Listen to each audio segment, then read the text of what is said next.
Yeah. What up, Fight World? Your boy Ego. You know, I like to open up, giving a little moment to Rocky Fielding. He tried against Canelo, but this man Canelo ate his lunch, had him on his knees and on the canvas 4 times. Like I said yesterday, he gave Canelo. Canelo was doing that man bad with them combos. I see y'all talking in the comment section. He had them them McDonald's Del Taco combos because that was ugly. Man, he stole his cookies, his lunch money, stole his belt, and stole his girl. He had that man proposing in the ring on that knee, that Boys to Men on bended knee. Hold on. He had that Boys to Men. Oh, shit. Yeah. Rocky Fielding smashed the motherfucking like button. We just working. Them Canelo combos. Oh, shit. I was born ready. He had Rocky Fielding on bended knee. Darling, I can't explain when we lose and it's driving me insane. I just to prove my love to you. He had that man on that bended knee. Yo, I wish I could say, can we go back to the day? We down on bended knee. Oh my gosh. Oh God, give me a reason. I'm down on bended knee. Oh my God, hold on. He had that man Rocky Fielding on bended knee. Hold on.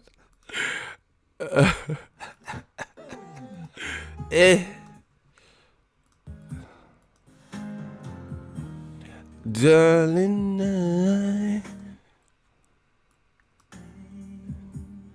when you really something. I don't want to get a copyright shot, Say no more chance to prove my to you. I'm getting Oh my gosh, why did Canelo do that, man, like that? Why did he do him like, where was that, New York? Why did they even sanction that Boys to Men? To prove my love to you. Why did they prove that bended knee? Canelo looked great, but, unfortunately, Rocky Fielding, he didn't, and I don't think he gained, how even if you lose, but you gain new fans, like, I'm trying to think of a recent fight. Like, okay, like Sergey Lipinets, the way he fought Mikey Garcia, I'm like, okay, I'll check him out. He clearly lost to Mikey Garcia, but, it's the type of performance. Sometimes you can lose, even like Pedraza. I'll watch Pedraza's next fight, even though he lost to Lomachenko. There's no shame in that. But, to me, Rocky Fielding, I told you I didn't know much about him. And that was probably why, because he just looked unrhythmic and clunky and, it was a massacre. And, people are jumping. Hold on, we got to get this money. Hold on. Shout out to DJ Yo, $20 super chat. Ego, Dr. Mofongo need that MOD. He's been Army holding it down for a long time. Where is he? Is he in here? Show yo fast. Oh, the Black Channel. He like when I do that. Yeah, that was the Watchers is 187 right now. That's what it was. Murder, death, kill. That was horrible. Anyway, what up? I'm your host, Ego. You know me. Let's do a roll call. We got to warm this mic up. Yeah. Boxingego roll call one time. City, state, zip. Where y'all at? Where y'all from? Where y'all at? City, state, zip. Drop it in the comment section. Shout out to Cleveland this evening. Doom, doom, doom. This beat is so clean. Hold on. Where y'all at? Where y'all at? One time. Doom, doom, doom. Keep traces of lipstick on my collar. Baby, you gotta do some more to get this last dollar. Hotter than lava when you come believe that I'm a follower. Lady Madonna like the group, but she don't like to swallow. Rockin' that Prada, honey, stay up in the beauty parlor. Let's get it. Keep bouncing. Brick City, Texas, Seattle, Columbus, Ohio, Tacoma, Omaha checking in. 402 shit. 07111, Coachella, California. Fort Myers, I see ya. Oakland is raining like crazy. We need this rain though. I feel you though, cause it's raining. Hey, hey, hey. Boom, boom, boom. We about to talk about it. You know, we got to talk about AJ, the pressure. Dazn got some pressure. You know, that whole faction is kind of being pressured right now. But we're gonna see how it plays out. I got to give you some of my thoughts. You know, we got to talk about Canelo a little bit. Yo, itching to start the mission. Flipping, so keep your distance. Ain't got no pot to pissin'. Ain't got no competition. Listen, I slipped the clipping. Tripping, you give me lipping. Commence to catch a whipping. Now kids is acting different. Ditching and double dip. Kids is when they tripping on anybody kidding. Ripping these compositions. Sticking up. Balling like Scottie Pippen. It's hot in hell, but still I'm frostbitten. Let's get it. I got to do these little exercises with the vocals. You know, so I'm warmed up, ready to speak to y'all, because, you know, I never know how long these are going, like, to last. So, you know, you just got to be loose with it. Ha ha, ha ha ha ha. All right, buzz it. Ha. It's only fair to warn I was born with a set of horns and metaphors attached to my damn umbilical cords. Warlord of rap that'll bash into your Honda Accord and smash into your Honda Accord with a 4-door Ford. But a more toward dropping the acapella chopper fella, the mozzarella worse than the helicopter propeller. Got you locked in the cellar with your skeleton showing, developing anorexia while I'm standing next to you. Let's get it. All right, I'm ready. Eating a full course meal, watching you starve to death with an IV in your vein feeding you liquid Darvocet. I'm a nervous wreck, but a work of sweat for this worthless check. Let's get it. Your boy is back. The card. Hey, let's talk about the Dazn card. Oh my gosh. Listen, hold on. Where's my phone at? Y'all see Eric Kelly punk AJ? Shout out to my dude. Eric Kelly is that. I didn't see it, but I know Eric Kelly and he a real one. Shout out to my dude, Brooklyn. Never ran, never will. Listen. Hey bro, they ain't fucking with new media, man. Oh my God, they are not fucking with new media. Like, listen, every time, you notice see, I just show you that I don't need no validation. I don't need someone to co-sign me to know what I'm saying is real. But for some of y'all need that. So that's why I like to show you that. I like to show you because when I say things, you know, I'm Flavor Flav, public enemy #1 and shit. And when other people say it, y'all just, you know, because you like them or whatever the situation is, you don't seem to say anything. I told y'all, I said that Dazn card to me was trash. You know, top to bottom. I mean, you look at it. I personally didn't think it was all that. We're going to break it down. But anyway, Saddam Ali, he just said post-fight, he said Mauricio Herrera made me look terrible. That's his word. He was in the fight, you know. So that fight wasn't the greatest. I didn't get to see Katie Taylor's fight, you know, full disclosure. But Ryan Garcia, he did what he was supposed to do, but nobody really knew much about his opponent. But he looked good. He looked sharp. Got the knockout. Shout out to my dude. Canelo fight was what we all expected. Canelo looked phenomenal, and that's what you're gonna get. Canelo is an elite level fighter. Listen, Canelo, I told y'all I love Canelo the way he fights, you know. But this is the thing. He's the A side. He's in the driver's seat, so he's elite for sure. You know, in fact, I have him over Lomachenko. You know, if I were to do a pound for pound less, Canelo would definitely be over Lomachenko. These motherfuckers saying Lomachenko #1. But here's the thing. There were no surprises there.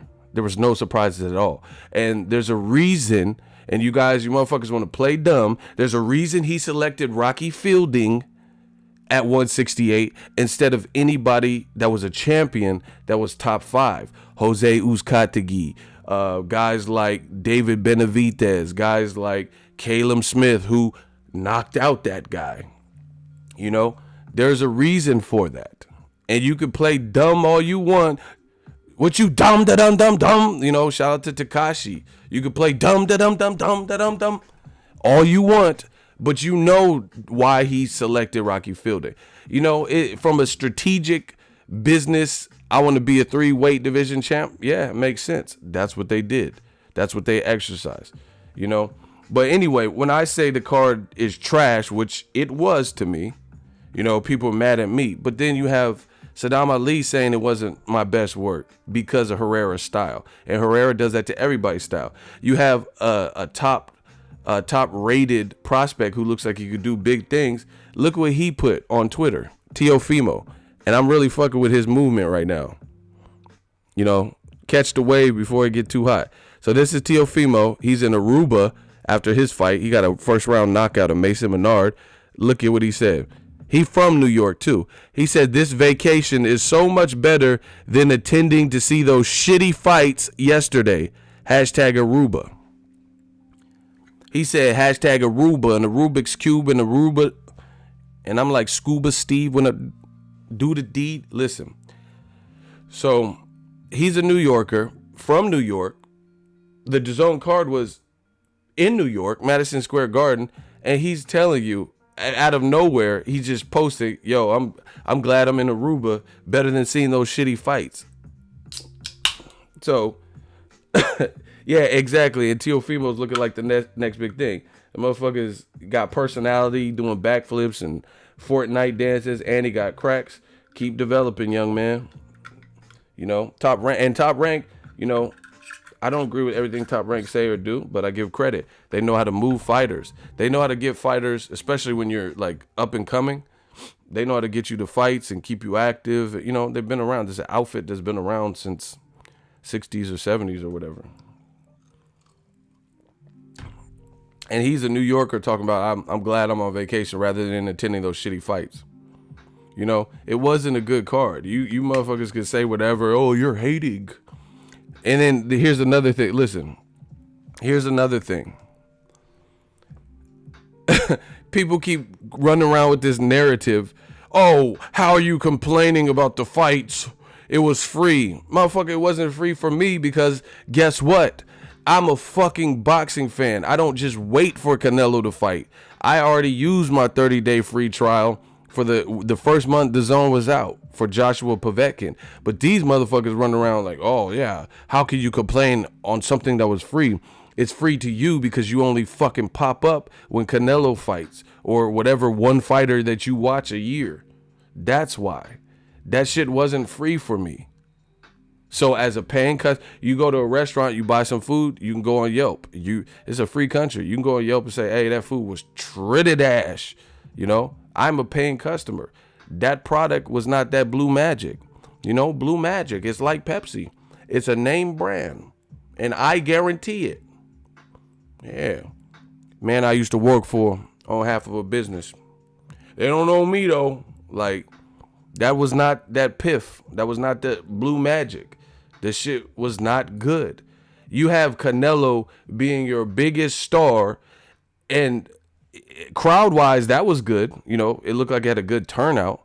But I'm talking like, would you rather have? I would rather have 20,000 people watch Wilder Fury. You know, the undercard wasn't sensational, but the main event was much more competitive and better than Canelo's main event.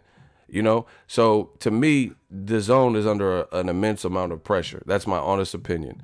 You guys can disagree. You guys can kick and scream, but they're under pressure. Like with fights like this, you're pitching to Americans a product that doesn't really, like, in my view, these are like domestic, you know, one-sided fights or domestic fights that aren't really resonating. Like, okay, here's an example. Demetrius Andrade is back January 18th. a day before Broner versus Pacquiao, right? He's fighting Wolverine, Artur Akavov. I'm gonna show you, because I know we have some regulars, but we also have new people. So brand new champion. So DAZN's keeping him active, but they're keeping him active against a guy that Billy Joe Saunders beat 2-3 years ago. That looks like Wolverine. This is Andre's next opponent, Wolverine. That's not a punchline. This is actual fact. This is who he's fighting. He looked straight up Wolverine. Hey, bub, Berserker Barrage. That's who he's fighting. Berserker Barrage. Drill power. He's fighting Logan. And he better watch out, just because I love comic books, and Wolverine has ultra fast healing powers. So even if Andre hurts him, he's going to be able to heal really quick, because it's fucking Wolverine from the Marvel comic book. And I'm not blaming Andre. He's clearly showed that he wants to fight the best, but this is who he's fighting. On the card, they're putting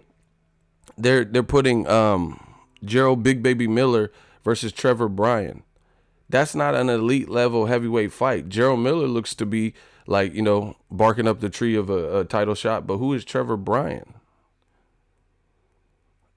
Berserker Barrage. Drop out. Like, he's really fighting Wolverine.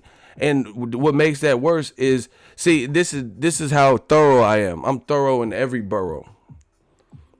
When Billy Joe Saunders 3 years ago fought this Wolverine, I had the same criticism. So that's what you call consistency. When I could have the same criticism that I had for Billy Joe Saunders 3 years ago, and then I have it for Andre. So yeah, and this other dude, he Wolverine with no power. Look at his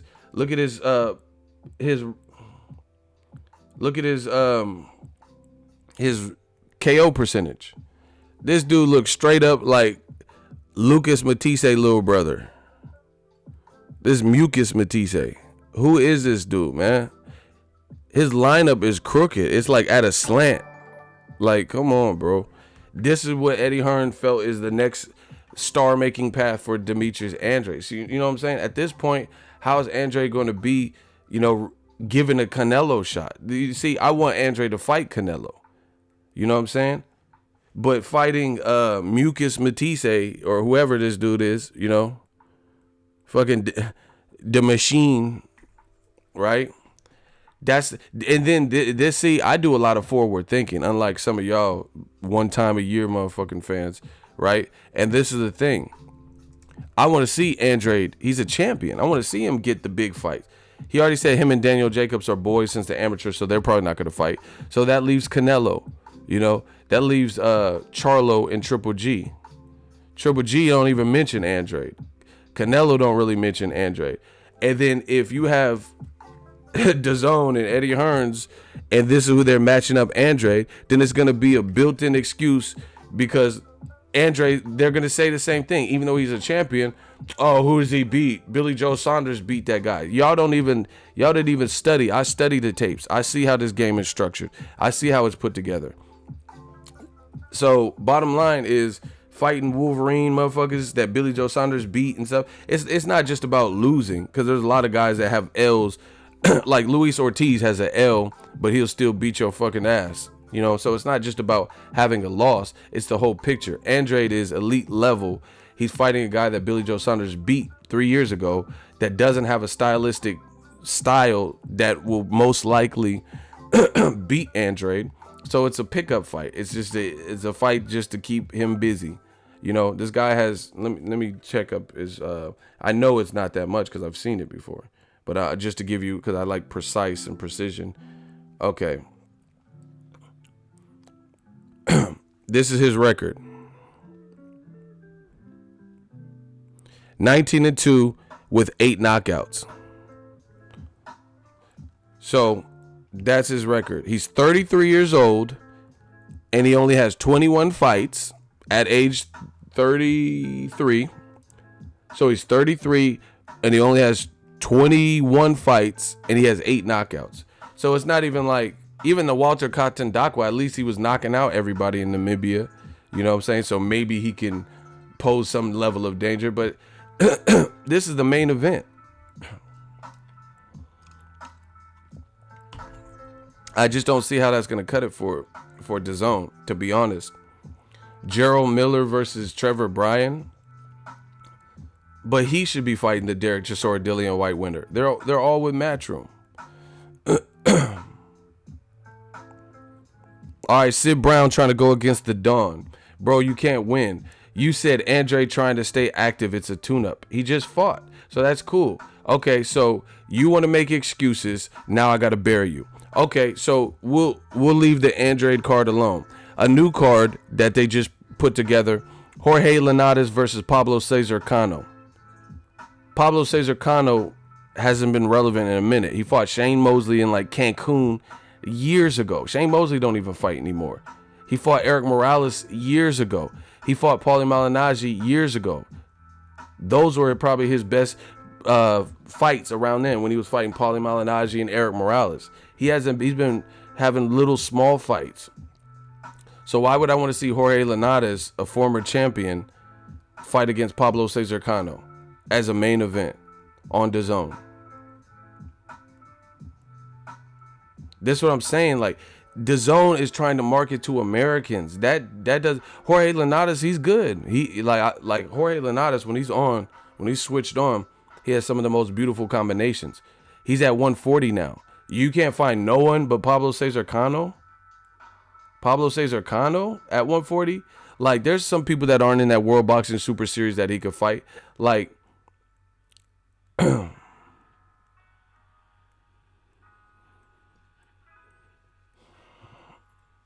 know, hey, Sid Brown, sit down, bro. These dudes be saying, oh, Ego, you're sensitive, but then they the ones carrying on. Bro, nobody's worried about you. He's like, you be tripping. I was joking, but let's go. You go. Because I'm way past whatever you talking about. I got a show to run. I'm not giving you no hot seat or anything, whatever you talking about. Anyway, if I really look, there's probably somebody he could fight at 140. You know, Jorge Linares versus Jose Ramirez. You know what I'm saying? That sounds better to me than Pablo Cesar Cano.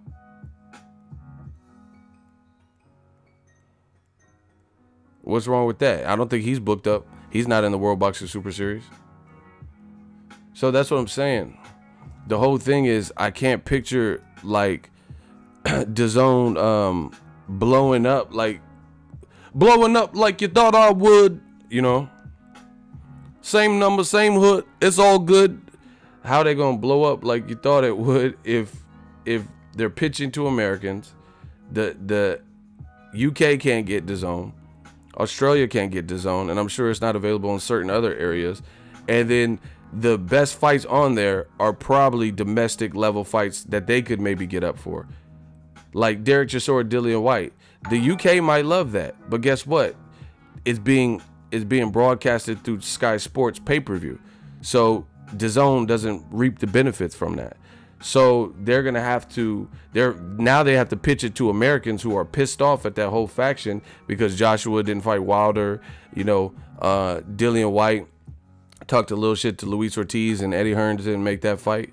So again, we'll wait and see. But to me, there's pressure for DAZN. Then you got the biggest star. So you got the biggest stars on DAZN, and they're not even fighting the biggest fights. You know? And then the stay busy fights are just that. Stay busy fights. You know, you have Joshua fighting Povetkin, which by and large people didn't want that. They would rather him fight Tyson Fury, Wilder, etc., Luis Ortiz, right? You got Canelo fighting, you know, Schoolboy Q or whoever he fought last night that looked real clumsy in there. I just don't see. I feel like they have to reevaluate their mission statement or look at their mission statement and see if that's what they're providing. I really do, because I don't see how it's going to take off in America if the best fight. And then on top of that, the Golden Boy card and shit. You got to take it. See, you got to take this into consideration. On top of that, some shit happens that's you can't control, like fighters getting injured, not making weight. That also, so okay, let's say I got DAZN for the first time, and then I seen the fights, and I'm like, but David Lemieux and Toriano Johnson could have been a great fight, you know, as far as action, not really that meaningful, but at least from an action point of view. But guess what? David Lemieux wasn't professional, didn't make weight, ended up getting himself sick and dehydrated, right? Like he's failed weight. I don't even know how many times, to be honest, but I know it's been a few times. So like Julio Cesar Chavez Jr., you know, not making weight. I like David Lemieux. He got power, good style, but I mean, fair is fair, is not being professional. This man, Toriano Johnson, out of a paycheck and an opportunity on a major card, like who cares if Toriano Johnson and David Lemieux fight in February or some shit and it's rescheduled? He had the opportunity to fight on a fucking Canelo card with 20,000 people there. So that he's robbed of that opportunity. So Virgil Ortiz, the second fight that got canceled, you know, DAZN, Wonderboy, or whoever, they can't control those things, but those are just unfortunate realities, and they've been plagued with a few of those, you know, like when Billy Joe Saunders failed his drug test, and then a major main event that they promoted had flyers and like backdrops made with Andrade and Saunders' face. That's all wasted money. Do you get what I'm saying?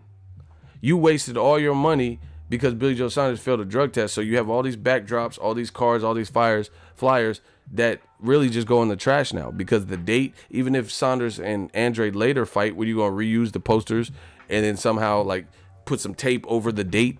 You know, you're going to have to get that shit remade. You guys have to understand this is expense. So when fights break apart, it's not good because they did a press conference for Saunders and Andrade, you know? They had a face-off and hiring photographers, all for nothing. And I know they couldn't control that, but that's the reality. Just like David Lemieux, Toriano Johnson, a fight that card desperately needed just based on the fact that somebody probably would have got knocked the fuck out, you know?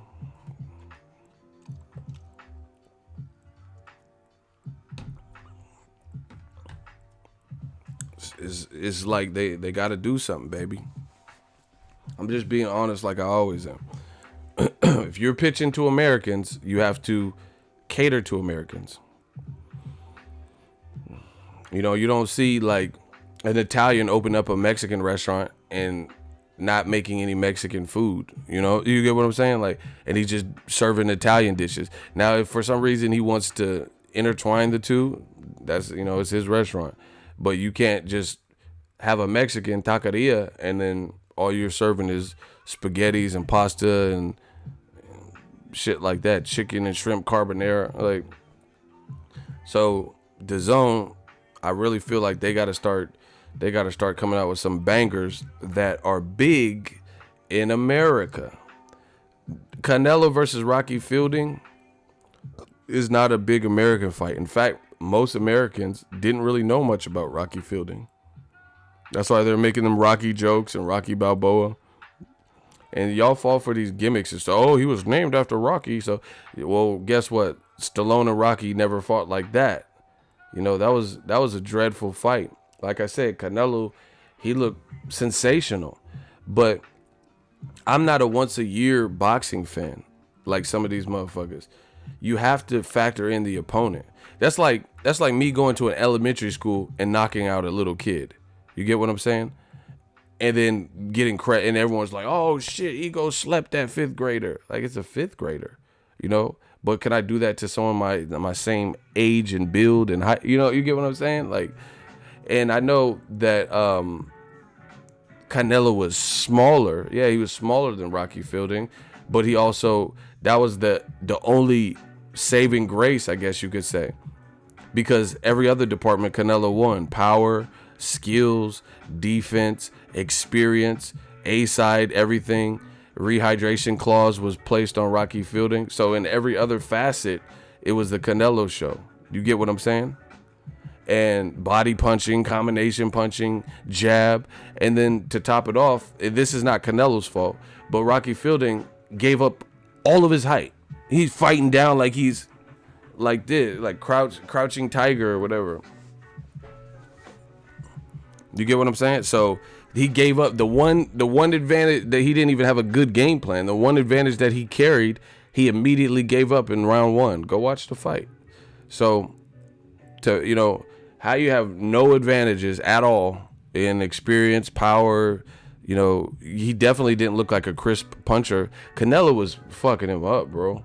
Canelo's punches, I don't know if they put THX sound in his gloves, but that shit was sounding thudding.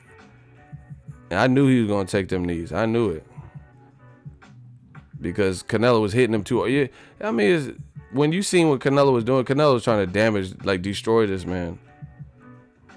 He's like, I don't get paid by the hour. But the thing is, like I said, I don't watch boxing once a year. And at the end of the day,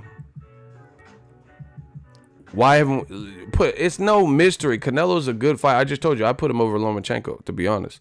I put him over Lomachenko. You could argue, you might be able to put him over Terrence Crawford. It just depends. Me, I would probably keep Crawford there just because I think Crawford has showed more separation in his biggest fights. But, I wouldn't stress. Basically, Crawford and Canelo definitely deserve to be up there ahead of Lomachenko to me. Canelo, he seems harder to beat. Loma is not pound for pound number 1, bro. Canelo's harder to beat than Loma, given the right style. Because Canelo, he's versatile in his game, Lomachenko does the same style every fight. What happens if someone draws you out of your game plan? Canelo has showed adjustment. Listen, the fighters that show the ability to adjust, Mayweather, Canelo, Terrence Crawford, anybody, those guys are more skilled. They have the ability. If you fight one way, it might work 100 times, but what about that one time it doesn't do? Then what are you gonna fall back on?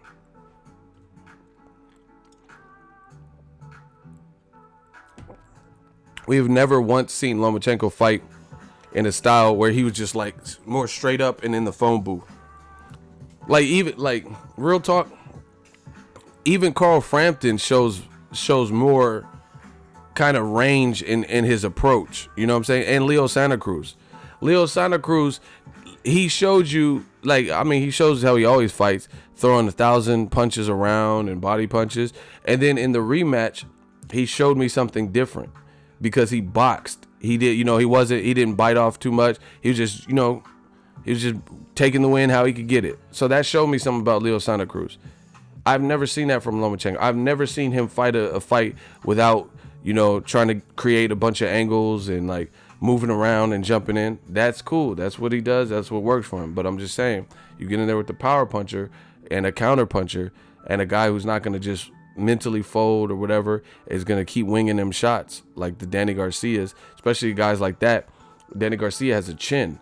So if Danny Garcia at 140, let's say we're to fight Lomachenko, Danny Garcia could be getting out boxed, but he's probably not going to get knocked out. Lomachenko didn't knock out Pedraza, who's been knocked out. So I doubt he could knock out Danny Garcia at 140. And if Danny Garcia stayed patient and kept timing, he has real deal power. This type of shit, that's not going to be good for Lomachenko. But anyway, I just feel Dazn. Make sure y'all smash the like button. The real is back. Who has Errol Spence Jr. fought apart from a weight drained Kell Brook? See, I'm not even answering that question because you already making excuses. If Kell Brook is weight drained, that was his natural division. So, nobody told him to go up and fight Triple G. This is what they do to make excuses. So Kell Brook was weight drained, but Rocky Fielding is 6'2.5", 6'3", and he was limited with a same day weigh-in rehydration clause. So he wasn't weight drained. Canelo wasn't fighting Julio Cesar Chavez Jr. at 164.5 when the motherfucker has weighed in naked to weigh 168 and 172 and shit like that. Oh, okay. Canelo didn't fight. Count how many catch weights has Canelo ever had? How many fights has he had with weight stipulations in his whole career? See, y'all don't want to go there. Y'all don't do that. Mayweather, 152 catch weight. You know, Lada 155, Angulo 155. These aren't actual divisions. Amir Khan 155. He did fight Liam Smith at the 154. James Kirkland was a catch weight, I believe. Julio Cesar Chavez was at 164.5. You know, he tried to get Golovkin to come down to 155, but Golovkin was like, no, Max. Cotto was at 155. This is a 7 catch weight fight. You ain't even trying to compare body counts, bro. You talking about some weight shit, bro. See, y'all can save. See, this is what happens. I'm telling you how these casuals work. I studied the game. They used to talking to people that they could persuade because they don't know much about boxing. Like, boxing is a really niche sport. So if they're talking to just their regular friends who somewhat watch boxing, they can probably convince them with the bullshit that they say because their friend might not know more about the sport of boxing than them. But you can't go into a room full of diehard, real hardcore boxers with that bullshit because we're going to check you each and every time because we know the sport. We watch the sport. And a lot of times we watch the sport more than you. Cecilio Felix, $5 super chat. I would like to see Canelo versus Zurdo Ramirez. Excellent fight. Footage of them sparring on YouTube. Yeah, I seen that. I think Canelo had like lime green or some shit. He had like a lime green and black or something. I seen that. Zurdo looked hella big next to him. Canelo, he was doing good. He was fighting on the ropes, but lots changed since then. So, I heard Triple G was doing good versus Canelo, but then Canelo just beat him. So, experience. Nobody got dropped in the Ramirez Hart rematch. They got hurt. They hurt each other, actually. So, on my honest opinion, I think DAZN, like I said, they gotta find their niche. They talking about Jorge Linares versus Pablo Cesar Cano as a main event on DAZN. Demetrius Andrade versus Arthur Akov, who Billy Joe Saunders beat, as a main event, with Gerald Miller versus Trevor Bryan as a co-feature.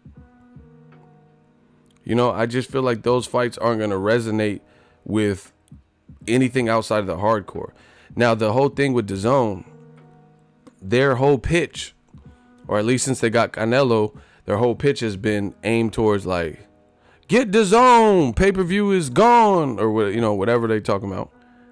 But the thing is, I feel like a lot of people who have DAZN were already fans, like because they know Canelo's over there. You're supposed to be attracting outside of that.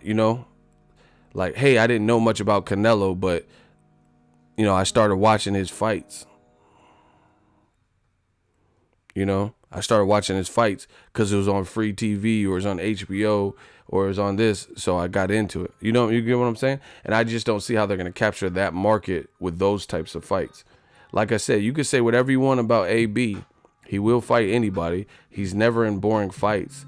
Even when he was fighting guys like Khabib Alikverdiev, that shit wasn't a boring fight. He actually stopped him late, I believe, in like the 12th round or 11th or some shit. But anyway, it wasn't boring. Like, even though that was an opponent that, Broner was on his comeback after the Maidana losses. He had a couple fights at 140 and it was for a title. It wasn't boring because Broner, he's not boring. Like, he's dancing in the ring and all this shit. You get what I'm saying? So Broner fighting Pacquiao, I think that's a fight that, different walks of the boxing life would fuck with it. Hardcores would be curious about it. Middle, moderate fans will be curious about it. But you can even lure in casuals, people that don't really know much about boxing, but they know everyone knows Pacquiao. My mama know Pacquiao and she don't watch none of this shit. You get what I'm saying? But Jorge Linares versus Pablo Cesar Cano, that's not really going to lure, in my opinion. First of all, you have to go to a streaming app to even get it. So how would you even know to get that? You know what I'm saying? Like let's say I didn't know much about boxing, but I was interested. I wanted to learn about it. Canelo just fought. His shit's over. So DAZN in January, they're talking about Jorge Linares versus Pablo Cesar Cano.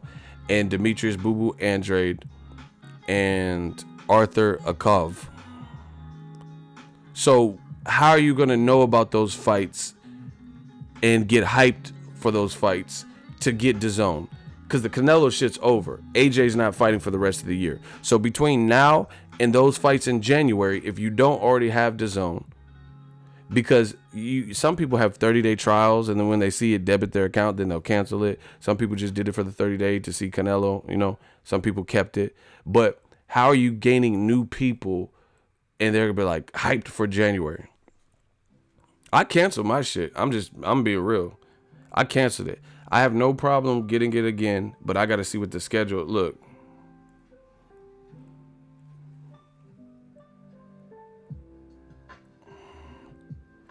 I keep it thorough. Your subscription has been canceled. Canelo fought. I got to see what that schedule's looking like. And like even the competitors' placement of fights fuck shit up, you know? Broner is fighting Pacquiao January 19th, and you're going to put Andrade versus Wolverine the day before it. It's going to be overshadowed by Broner Pacquiao fight week. That's easy. You know, okay, I don't know. I just think it's going to get overshadowed by Broner Pacquiao, which is a bigger fight. You know, so in my honest opinion, my honest advice for DAZN is they have to resonate with the market in which they are trying to capture. It's that simple.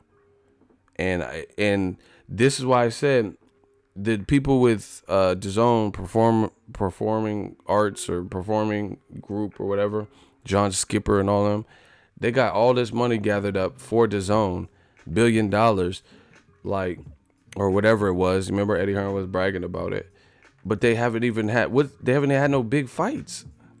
They have Canelo versus Fielding. It had a lot of people in attendance, but that for sure is not. It's not a fight that, you know, breaks the meter. You know, it's not bigger than. Put it this way: it's not bigger than any of Canelo's previous fights. Name one of Canelo's not any of his fights. Let me say that better. It's not better than any of Canelo's previous big fights. Who thinks Canelo Fielding is bigger than Canelo Mayweather? Canelo Cotto? Canelo Triple G 1 or 2? You know, come on.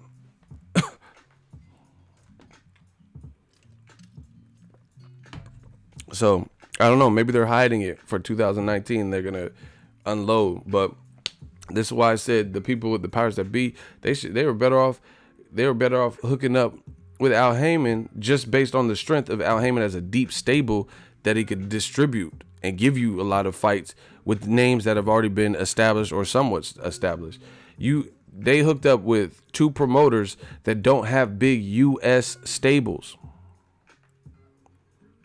I don't understand what you guys don't understand about that. They have stars in Canelo and AJ, but they don't have big U.S. stables, and they're trying to pitch to the U.S. Please explain how that's going to work. Especially if Canelo's not fighting Jacobs. You know, some people want to see the Triple G3 fight. Some people want to see Charlo fight Andrade. You know, if he fights Fielding and then fights David Lemieux, I just, those types of things aren't going to cut it. You know, in my honest opinion. Like, and you know, the funny thing is, people treat this like some gangbanging shit. So, okay, we about to gangbang then. That's what they want to do. They want to try to gangbang with new media. So, yeah, new media, we going to gangbang on the old media. And it's funny, people had the audacity to be mad at PBC on Fox. Listen, they had the audacity to be mad at PBC on Fox for their announcement. Like, I'm not impressed. I mean, a couple of fights are okay, but overall, I'm not impressed.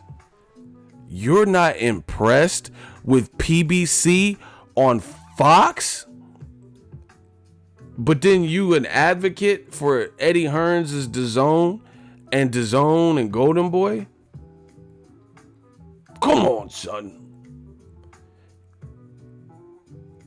Do you get what I'm saying? How they're like, this is what they do. They try to treat it like some gangbanger shit. So we gonna ride out, and we'll see what may. How are you gonna say I'm not impressed? Oh, that's hating. We know it's hating. I'm not impressed with PBC on the Fox. Why? At worst case scenario, it comes with basic cable. Like, you get to watch the Charlos. Okay, the card, the main event fell apart, but actually, they say he's fighting Matt Korobov, which is, to me, a better fight. I'm not just saying that. I think that's a better fight because Korobov has a deep amateur pedigree. I think he even fought Golovkin as an amateur. He was clearly beating Andy Lee, but Andy Lee has, good counters and, one punch changing power. And he, aside from his amateur pedigree, he has more power than Willie Monroe. And he doesn't have as many losses as Willie Monroe. And he was already in shape because he was already fighting on the card. He was just supposed to be on the undercard at a higher weight. I think he was going to fight at 168 or 165 or something. So I don't know how that's going to work. But that's actually a better fight than the Willie Monroe to me. So hopefully they get that done. So, but either way, it costs you nothing. It costs you nothing outside of your basic cable package. The Dazn, what they gave me yesterday, is costing me because my trial has already elapsed. So that cost me. That was $10 a month for that. And your biggest star, and that was the card. The biggest star on the network that got $365 million. That was the I told you I didn't so much mind Canelo taking a stay busy fight, but I told you I didn't know much about Rocky Fielding, and when I seen how he was fighting, that was embarrassing, y'all. I didn't know he was like that. I thought he was gonna be like Liam Smith. I didn't know he was gonna fight like that. Canelo's coming off moving up for Chavez and in 2 Golovkin tough fights, so I didn't so much mind him taking a stay busy fight, but that was embarrassing. I thought it was gonna be like Liam Smith. Liam Smith did way better than that. Liam Smith actually hit Canelo with some cool shots. That was horrible. So we'll see with Dazn how they respond to PBC counter, but it's amazing that you have these cheerleaders and people, they just don't, it's like they don't want to admit the reality in which they see. PBC on Fox is so me getting to watch Danny Garcia versus Adrian Granados, Danny's coming off a loss to Sean Porter, so you kind of have to get off his back off that. He's not a champion. He's a big name, but he's not a champion. He can really fight whoever he wants, and we wouldn't treat any other fighter. If David Lemieux lost to Billy Joe Saunders, who the fuck did he fight next? It's not like he fought it's not like he fought Charlo after he lost to Billy Joe Saunders, so you almost get a pass. But people act like PBC fighters are held to a different standard. Danny Garcia is coming off a loss. He has to get some shit figured out to see why he's lost 2 times in 2 years when he remained undefeated for his whole pro career up until the last 2 years. So I'm not mad at the Granados fight. Again, the people that get mad, a lot of times they hate PBC and Heyman, all this bullshit, but it's not fair and it's not realistic. Canelo's coming off a win to Golovkin and just took a tune-up fight. And it was a horrible one. We know Adrian Granados is from Chicago. Shout out to my Chi-Town people. But that's a really rough area. They have a lot of rough areas, a lot of hoods. And we know Adrian Granados is not nobody's punk. He comes to fight. But these same motherfuckers mad at Garcia for fighting Adrian Granados. And he said he was sick, so he wasn't at the unveiling. But he was talking a little bit of shit. He's like, yeah, I'm sick right now, but Danny Garcia, you was talking all that shit. Okay, I'm going to see you. Granados is hood. He got that he got that flavor. He got that Chicago. He come from a rough area. Danny Garcia is not going back down. He from Philly. But people want to act like, oh, I'm not impressed by that. But you impressed with Canelo versus Rocky Fielding? We've never even seen Rocky Fielding. Most of us cannot name 3 Rocky Fielding fights that they've seen. I can name 3 Adrian Granados fights that I've seen. I've been at most of Adrian Granados' recent career. I was at Adrian Granados versus Javier Fortuna on the Ocampo Spence card. I was at Sean Porter versus Adrian Granados. That was on... What car was that? I know it was in New York for sure. Off the top, I don't remember what, it's really irrelevant, but I was there for that. And then I went to Adrian Granados versus Broner, and that was in Cincinnati, or it was in Ohio somewhere. So, and on top of the Amir Imam and Felix Diaz, I've seen all those fights. I ain't never seen that many fights of Rocky Fielding. But see, this is what they do, They act like, oh, why is Denny fighting Adrian Granados? He could do better. Okay, why is the A side of the fucking boxing world fighting Rocky Fielding 2 left feet looking ass? I'm not trying to roast Rocky Fielding, but he looked pretty bad in there, y'all. He looked real clunky. He looked like he had tap dancing shoes on or some shit. Like, he looked like he didn't... Like, he looked like he wasn't coordinated. He showed heart, but he looked like... Adrian Granados is from the suburbs of Chicago. Man, you see, they always try to focus on the most minuscule. Man, Chicago is violent in general. So you think he never went to a store on this side of town, or he went to, he just stayed in the suburb his whole entire life? Man, stop that dumb shit. They always want to focus on the most minuscule point of what I'm saying. I don't know where he's from. I know he's from a place that's dangerous, You act like he just never left. He just stayed on his street. Anywho, bottom line is people have different standards for different people, and we've seen this time and time again. They mad at Danny Garcia coming off a loss, fighting a guy that we've all seen in Adrian Granados, who I don't think has ever been stopped. And he's flexed his weight from 140 to 147 and always, held his own and, held a good account of himself. Sean Porter, Sean Porter is a champion now. And when Sean Porter fought Adrian Granados, he got an injury to his hand. I thought Porter won, but it wasn't like Granados was so outclassed where he just looked like he didn't even belong in the ring with Sean Porter. It was a good, competitive fight. You get what I'm saying? Broner, some people thought Granados beat Broner. You get what I'm saying? So it's not like he's just in these fights. He's been in fights with elite level people. He beat Amir Imam, we know that. But and then Jose Ramirez gets credit for beating Amir Imam. And, old boy Granados stopped Amir Imam when he was the underdog. I don't think Jose Ramirez was the underdog. See, that's what I'm saying. Y'all could talk that weak boxing talk with other motherfuckers that don't know the sport, but it don't work with everybody. You can't bullshit a bullshitter. You dig? Like my pops, he was an auto mechanic. If somebody was trying to talk to him about fixing cars, he was doing that for years. Like, he knows the inside and out. And if you get someone who's like bullshitting, and he's gonna be able to know. Like, he don't know. Yeah, so it might be the alternator, it might be the carburetor. The alternator and the carburetor. It's in the conjunction. Like, motherfucker, you don't know what you talking about, bro. And that's what it is. Real boxing fans, we know these dudes don't know what they be talking about.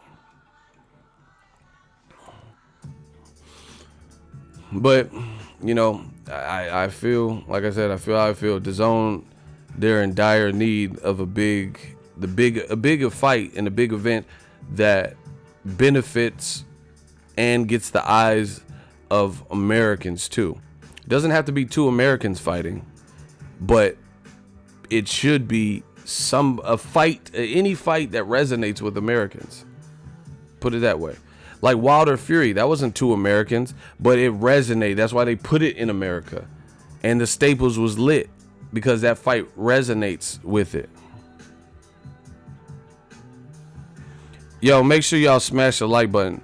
Hey, y'all bugging. Somebody said we have 4 likes. Hell no. We got more than 4. You better refresh your screen. But anyway, smash the like button. We working.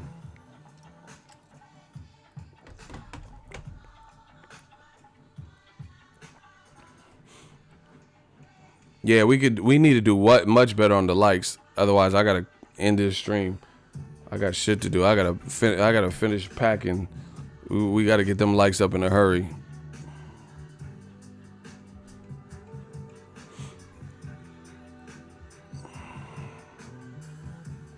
But yeah, I just think, like I said, we'll see what Dazn, how they operate and what they do next. But to me, I got to see the calendar before I re-up with the Dazn thing, because your biggest star just fought. He not fighting till May. I got to see what, like, okay, look, just peep. Holidays coming up. You know, I got all these fights to cover, and, you know, I'm going to try to get to just different places for y'all. I'm going to New York. I gotta make sure, I gotta make it do what it do. I'm not, you know, I don't have promoters flying me out and stuff. This is all from the muscle. This is all in-house, what we do. So I had to cancel Dazn. Joshua's not fighting till April, and we believe that it's not going to be the person we want to see him fight. Wilder, Fury, Luis Ortiz. Canelo's not fighting till May, and we don't even know who he's going to fight. According to De La Hoya in the Los Angeles Times interview, he's talking about it's not going to be Triple G or Daniel Jacobs, you know? So I got to see what Dazon's talking about, to be honest. I really do. Because what's January, February, March, what is your schedule going to be like? PBC, they already announced several fights. Jose Uzcategui, Caleb Plant, Joey Spencer's on that card. Is going to have Rigondeaux maybe on that card. This is just for January, and this is off the top of my dome. So a title fight with Caleb Plant, Sweet Hands Plant, right? With the Jose Uzcategui. Keith Thurman returns against Josecito Lopez at the Barclays. And then there's another fight on there. I think Gerald Washington, Adam Kanowski on that card. Obviously, Broner Pacquiao. And then I believe the undercard is Marcus Brown and Badu Jack. Rigondeaux is going to be on one of those January cards. I don't know exactly which one. That's just in January for one umbrella, just PBC. And this is off the top of my head. I don't know if I missed something in between. So you're going to have the return to Keith Thurman. He's a major player and belt holder in the division, right? Cool little heavyweight fight on there. Gerald Washington, Adam Kanowski, as he, you know, we'll see if Adam Kanowski could beat Washington. That's a good barometer fight to see where he's at. You know, he's had some solid wins. Charles Martin and shit.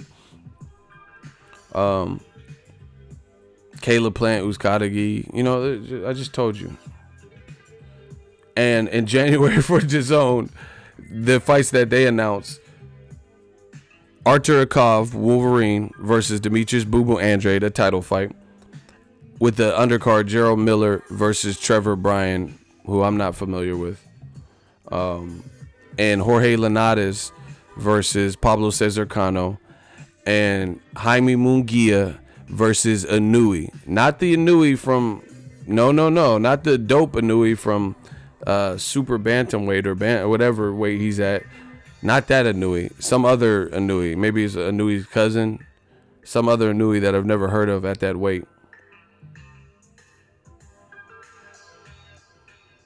Like, who is Jaime Munguia? See, y'all, this is what I'm saying with the criticism. They are never fair. They are never fair. Charlo, oh, yeah, fucking, who are the Charlos fighting? Why is he fighting Tony Harrison? Why is he fighting Willie Monroe? But Jaime Munguia is fighting against some Inouye guy. Who is that? I know the Inouye in the World Boxing Super Series. He's dope. But who is this Inouye at 54? I need answers. And that's what Dazn is talking about. Like, it's already done. It was on the app yesterday. So, you know, Eddie Hearn came in the game talking about, oh yeah, my guys stay active. So he's fighting Takashi Inouye January 22nd. Who is that? Jaime Munguia, he looks like he gets scrapped, but he's fighting a guy who's 13-0-1. And the last guy Takashi Inouye fought was Yuki Nonaka Niwat Konkang. Rico or Riku Nagahama. Koshinanmaru Saito. Akinori Wantabi. Chen Ho Lee. This I'm going down his resume. Sawing Kinkayo.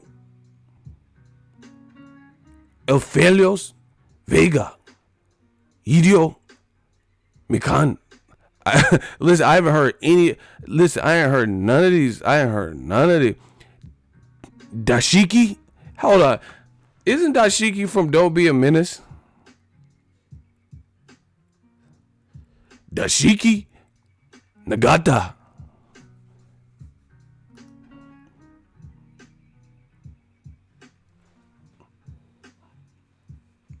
Dashiki? That's from Don't Be a Menace. I know my movies.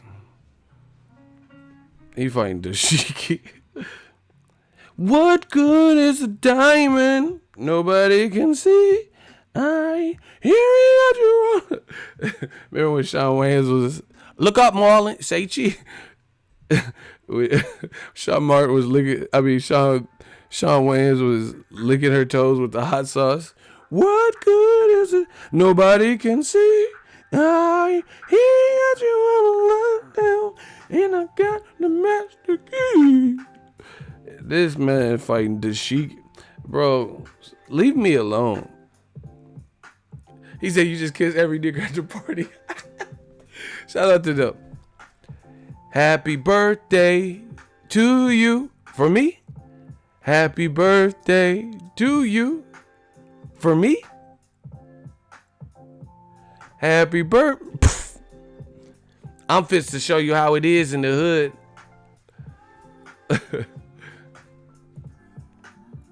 Lock me up. Lock me up. Throw away the key. Throw away the key. I ain't afraid of fucking in the ass. What the? This nigga tripping. Oh, y'all thought I was serious? That was jokes. I was joking. Lock me up. Throw away the key. That shit is $5, Buster. Them is jokes. I fooled y'all. Like, nah, motherfucker. That's how these man fans be acting. Eric Kelly is ruthless. I got an interview. Like, hey, no, I'm telling you, these Brooklyn dudes be wildin', dog. I interview Eric Kelly. That's my G, man. I interviewed Eric Kelly. I interviewed him, asked him about Joshua Wilder, and I was like, see, Eric Kelly, he's the man. But anyway, I interviewed him asking about Joshua versus Wilder, and I was like, would you take? Is there a fight you would turn down for $50 million? He said, motherfucker, I'd knock you out for $50. like he said that to me in the middle of the interview. He said, I try to duff you out for $50. Like, that's what I'm saying, bro. This is not a game. Like, ain't nobody turning down no $50 million. Hey, the thing is, that's how Joshua. The thing is, Joshua. That's what he always says. The thing is, yeah, it's always the thing is, man. The thing is, right? I'm not gonna sell my soul. Like, bro, what are you talking? You act like we asked you to do witchcraft or, you know, some devil worshiping. What is Joshua talking about in these interviews? The thing is, I'm not gonna sell my soul. Like, we're not asking you to join no cult. Like, what are you talking about? Like, I'm not here to sell my soul. What? I never see. That's what I'm saying. Joshua, see, the shit sounds good to him when he's saying it, but to the public, it's just like, what? What are you talking about? I never understood what he was talking about when he said stuff like that. You see, the thing is, you know, facts and stats. What? What facts and stats? We just want to see you fight. You a good fighter. Wilder a good fighter. What are you talking about? It's like trying to overcomplicate stuff. It's like simple. Do you want to fight Wilder? Thing is, right? Facts and stats. That's what I go for. What? Do you understand the words that are coming out of my mouth? No. You put your own shit in the bag. I am not a sky cap. Like, do you understand the word? Like, it's like simple. Like, I hate that Floyd be doing that too. Like, talking in riddles. Do you want to fight Pacquiao in there? And then he'd be like, I've made a lot of money. Like, we know you made money. What are you talking about, bro? And see, that's the thing is, I know Pacquiao was the reason why the fight didn't happen. But just the way Floyd would answer shit like that gave these old media motherfuckers hope. Because Floyd would never answer the question how they wanted to for whatever reason. Like, do you want to fight Pacquiao now? What can I say? I have a hell of a team. Al Heyman, me and Al, we go way back. He's like a second father to me. And he told me a lot about the business side of boxing. And I know from my real dad, the boxing side of the business. And like I said before, Miguel Cotto, he's a young, hungry lion. I've watched his career. I can't overlook what he's done. You know, Victor Ortiz, he said in the McDonald fight, the reason he quit, he said, oh, I wasn't myself that night. I really wasn't there that night. Oh, you was there, motherfucker. You was there getting your ass beat. Easy work. Like, bro, you said all this shit, and you didn't even answer the first question. Like, that's what Floyd be doing that. Everyone want to be like Floyd. Everybody want to be like Mike. Floyd didn't duck or dodge people, but he would like dodge the question. Like, you know what I'm saying? Just not appease people with the answer. Like, I can't, man. Let's get a bracket, man. You know, straight and direct. Like, if I ask somebody, like, just listen to how like Floyd and AJ, how they be trying to answer questions. I don't got time. I got business to conduct. You know, if I say, hey, I'm going to the store, I'm gonna get some Hot Pockets. What flavor you want? Like I said, there's a lot of foods that's available to the public, and you could choose to eat healthy, or, you know, some people are even vegan, and you could go to Publix and pick up your groceries.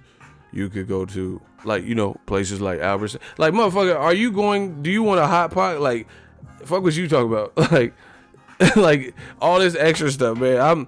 Let's get it straight and direct. All this extra shit. I got shit to do, bro. Like, just won't, like, that's what now AJ trying to do that. The thing is, right, like, there ain't no thing, just say you want to fight Wilder. That's all people want to, you know what they want to hear. But, you know, I guess you make so much money in this game, you the A-side wizard and all this, so you got to answer these questions like this and shit. Like, man, it gets old. Do you want to fight Wilder? It's mod. The thing is, right, I deal with stats and facts. Like, oh my, here we go with some stats and facts. Oh my God, more stats and facts. The thing is, right, I have stats and facts.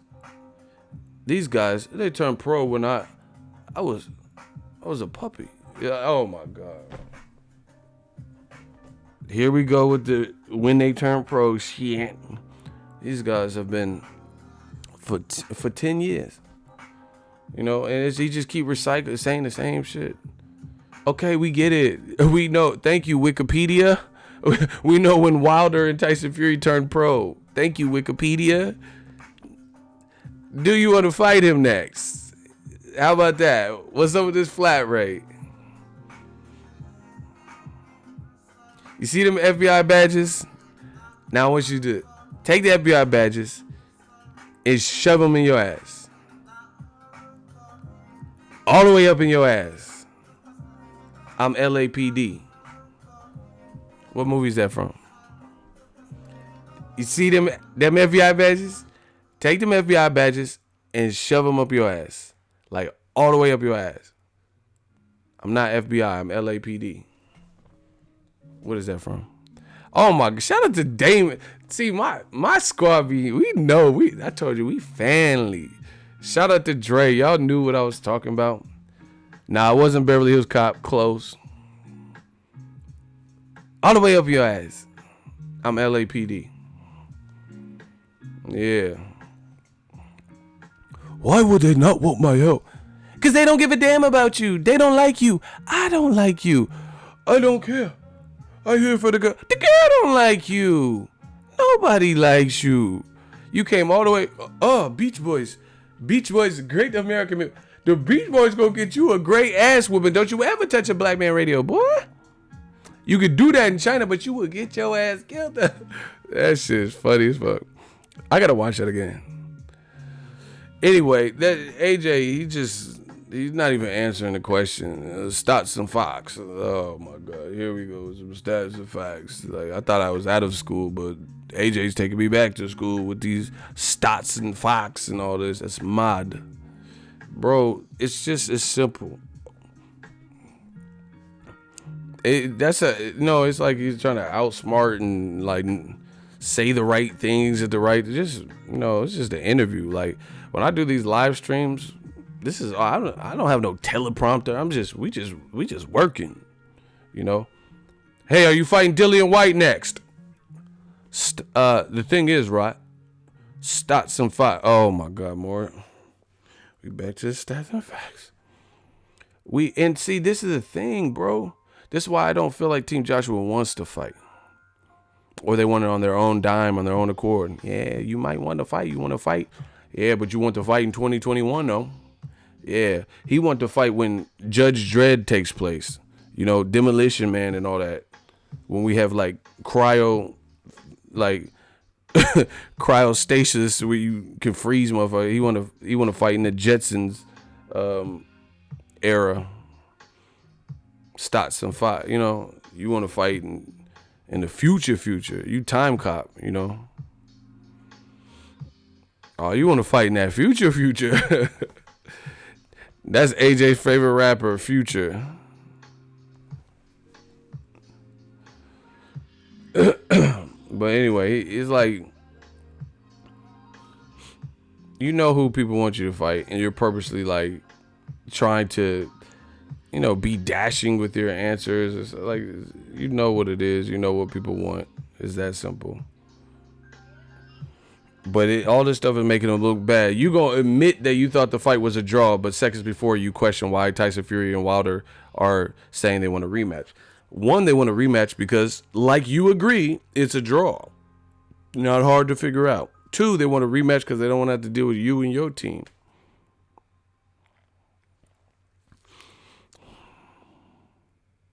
Cats don't remember the classic Simon Phoenix and Demolition Man. Man, that's one of my all-time favorites.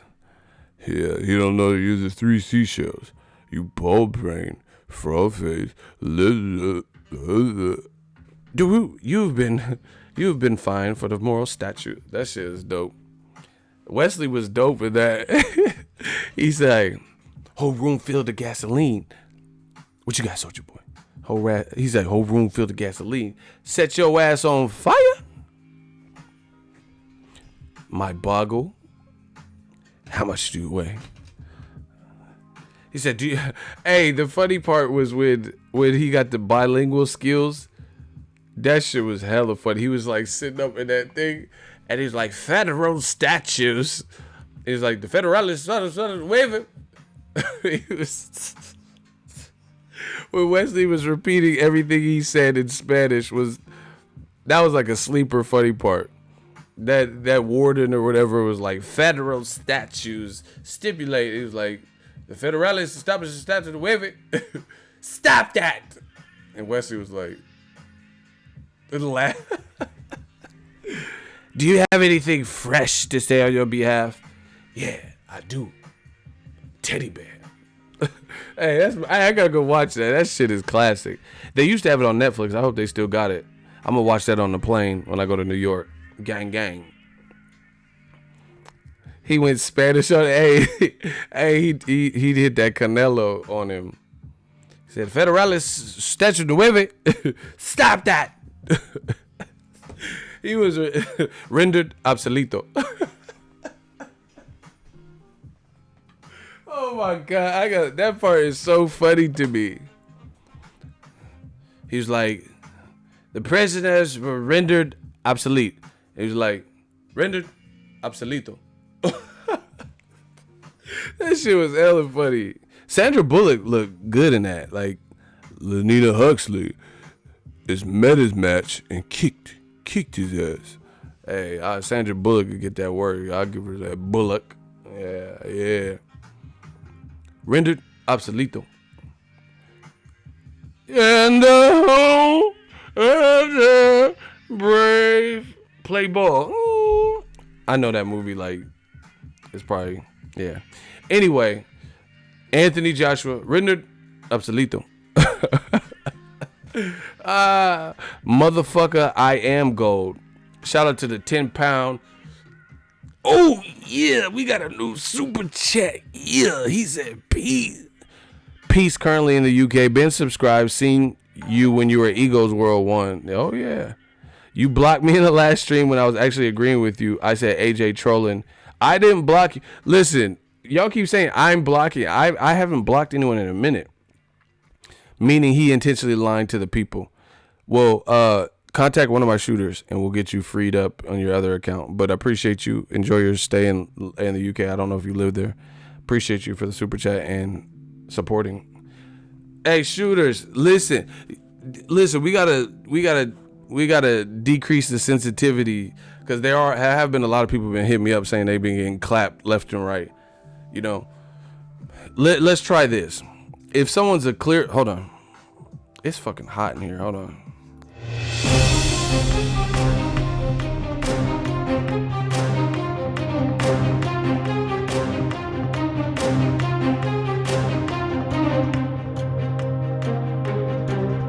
All right, check it. Let's try timing guys out, unless they're one of them, stalker motherfuckers. You know, if someone's saying racist shit and like clearly doing the most, let's try the timeout. Time them out because there actually have been a good amount of people who've been saying they've been getting clapped left and right. Because I've even talked on some streams where, I'm not gonna call no shooters out, but there have been some streams where someone says something and they were like actually agreeing with me and somehow got blocked. So the shooters is like going rogue. That's not the intent. The shooter, it's not just to have a fucking block list like the Great Wall of China. It's for people who are, it's for us to police the comment section, not fucking be corrupt cops. You know what I'm saying? Like fucking LA Rampart Division. So yeah, let's decrease the sensitivity meter. I don't give a fuck. These motherfuckers is getting destroyed anyway. If they're a super nuisance and they keep putting 18 comments and repeat comments, trying to fuck up the chat, then they can just get it all the way. But let's try the timeout. Cool. All my shooters. Anyway, Eddie Hearns. And the funny thing is, Eddie Hearns was like really. Hey, Raul Ramirez, you made me laugh. You're out of pocket. Eddie Hearns was bragging about how everyone was gonna get done up. You remember? He said, I get high and watch Ego live. But listen, Eddie Hearns was talking about everyone's getting destroyed. But that's what I'm saying. Like you have to put in work. Like I watch a lot of documentaries, and I was watching one on El Chapo, right? El Chapo actually worked for, I don't know the dude's name, I don't remember, but he actually worked for a cartel leader. But then the guy got like extradited or some shit, and he got busted. So that's when El Chapo took over, because he had been, basically it was this guy, and he had been reigning, and he seen El Chapo was hustling, and he liked him, so he gave him some work, and then Chapo kept doing what he was supposed to be doing, and he's kind of like, it's like a mentoring program. You like when I worked at Lowe's, they said you have to always find your successor, who's going to take over after you. So that's what it was. Yes, Gallardo. Exactly. So after he got extradited or indicted or whatever and went down, then El Chapo rose to prominence. That's how that works. So that's business. That's how business works. He was the successor. That was a succession plan. In the event something happened, this guy got most of the knowledge to, keep this thing working. Eddie Hearn, he just came in the gates talking about how American promoters are going to be hating him and they're destroying and putting Showtime out of business. Like, just real pompous stuff. And I'm like, what? Okay, damn, it must be serious. Oh, we got $1 billion. We have the money. We have money. We can pay everyone. But then they seen money don't always buy loyalty. You can have a lot of, you can have money, and when it's working, people are loyal. And then that money dry up, and then you'll see where people's true loyalty lies. Al Heyman, whatever he's doing, whatever he's saying, it seems to be working. Like the fighters appreciate his knowledge and tutelage and want him on their team. Even the people like Danny Jacobs. He said, Al Heyman, I started my career with him. I'm always going to have Al Heyman when he signed with Eddie Hearn, because a lot of people thought he left Heyman. So I haven't seen too many guys actually leave Heyman. I think Vanes Martirosyan is one that was complaining, but where's his career at now? Vanes Martirosyan about to fight in some half wrestling, half MMA shit. And that's where his career is post Al Heyman. And he got knocked the fuck out by Triple G. So,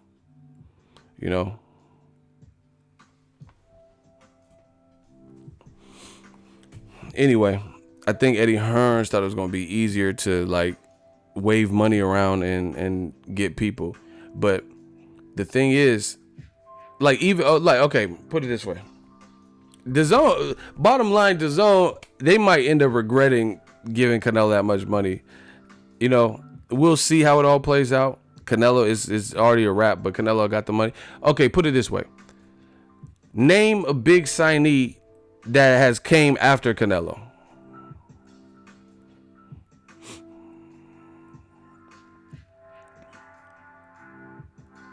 So yeah, you got the biggest star in boxing there, and nobody else went since. Name a big signee that signed with Dazn after Canelo's $365 million deal. No, you just said Canelo. I said someone after Canelo. Basically, someone seen Canelo go over there, and then they went over there. That we know of. So you can't even say Triple G because it hasn't been announced if he's going, even though it looks like he's going to go over there. But even Triple G, his star power is not as what they say it is. He's coming off a loss. He has no belts. He's 36.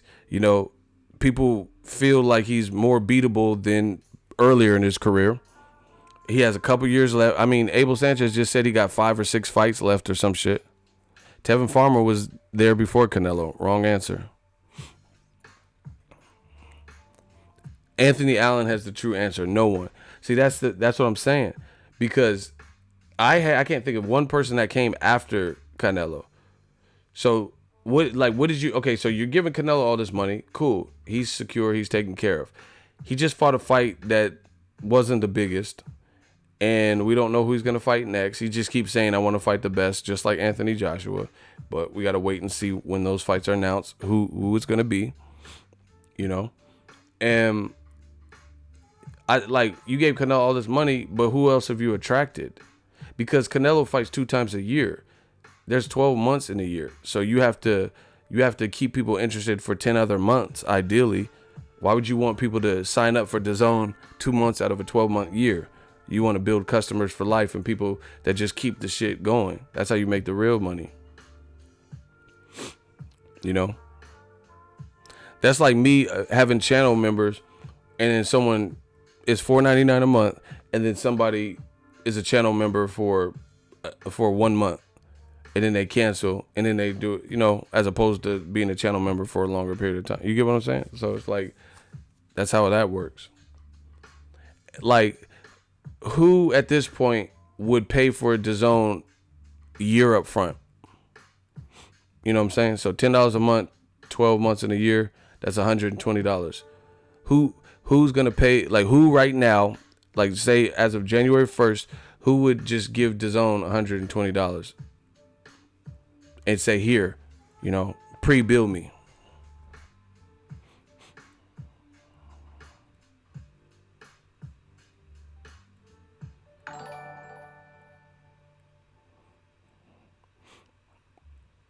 Most people canceled HBO that freed up $10. I didn't cancel HBO. So that these dudes be making up their own stats. I watched HBO for boxing, but I still haven't canceled it.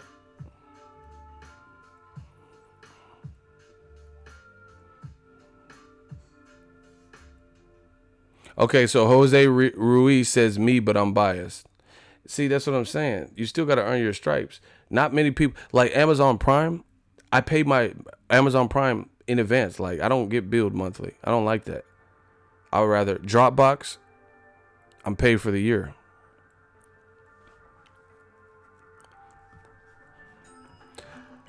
Hey, these dudes is desperate. Amir Perez says Bellator is good and combat America.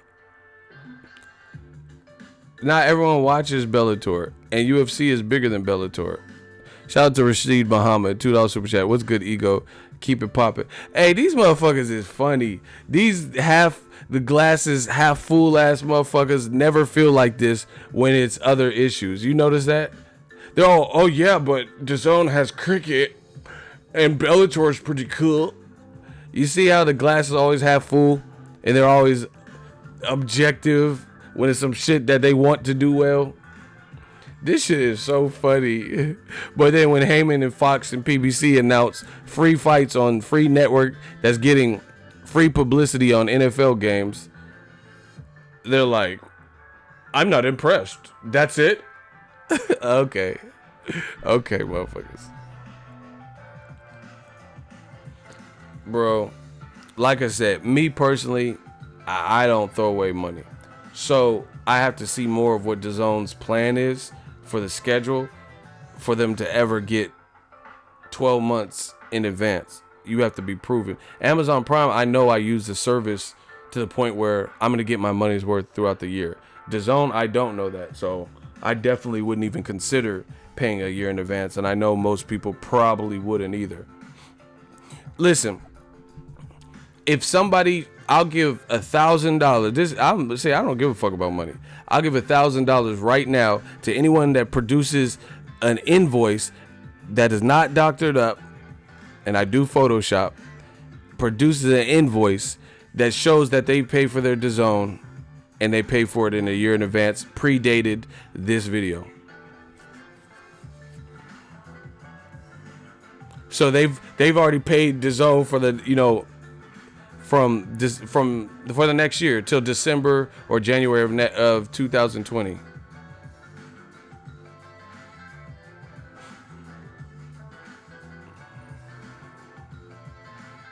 I can show you a receipt right now of Amazon, and my Amazon and my Dropbox are paid. I can show you the receipt right now. It's already paid, and it's recurring, so I won't get billed again until a year from now.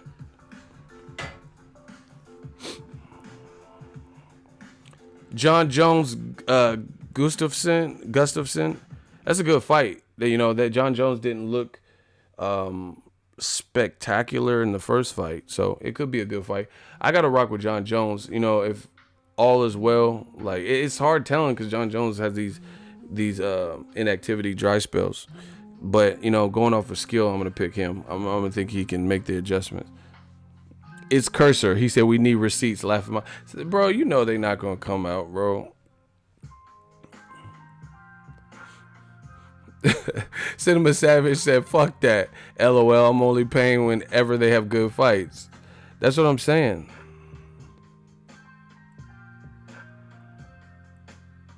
My Niners won though.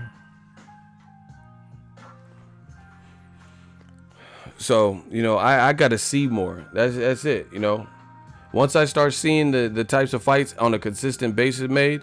See, and this is what I'm saying. There's always this immense scrutiny for, You already know how it goes. There's immense screw. Like, even look at like YouTube. My channel, I'm criticized. Oh, you're full of shit. Blah blah blah. Right? You know, they be all, oh, the black channel. They do all this extra shit, criticize everything I say, and say I'm old media, saying I'm stupid, name call, all that. You're stuck. You're not growing. They are so desperate that they'll just outright lie. I have this thing called YouTube analytics. It lets me know if I'm growing.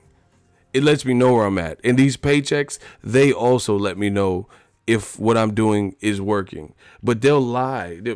That's why your channel is not growing anymore. I used to like you. That shit, in one ear, out the other, because none of the results, none of the analytics are supporting what you suggest. So I don't give a fuck about that. Stick to them coon channels that need your validation. That might work on them because they're easy to break. You're not breaking. We unbreakable. You're Mr. Glass. I'm Bruce Willis. We unbreakable. Listen, like AJ says, stats and facts. I have stats and facts. My dashboard, the YouTube is precise. I can see when we're trending up, down, staying the same. I know if the message is getting across. I know if we're doing good, if we're growing. So when people leave a comment, that literally does nothing to me. When you say, oh, I used to like your channel, but you fell off, or, this is why you're losing subscribers by the day. I'm not losing subscribers by the day. Look at I see certain channels and they stay in the same box, they're stuck in this amount of subscribers. I never stay in that. So, you ain't even trying to compare body counts. What? I could keep going. So that shit don't work over here because we're confident in what we're doing. Oh yeah, you hate Canelo, you hate Mexican, stupid shit. That's what some dude said to me yesterday. You hate Mexicans? Really? Like I'm Trump, like I'm trying to build a wall. What the fuck are you even talking about, bro? Because Canelo fought Rocky Fielding, and I'm telling you, this is the result that we all knew and expected. These dudes is crazy. But we just maintain, keep doing what we gotta do.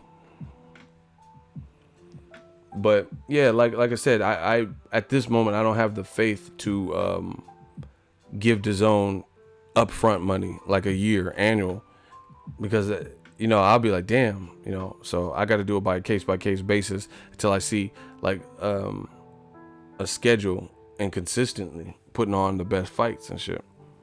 And then somebody made the comment, they said, oh, but yeah, most people canceled HBO and there's $10 right there. First of all, how do you know what people canceled? You have their cable bills?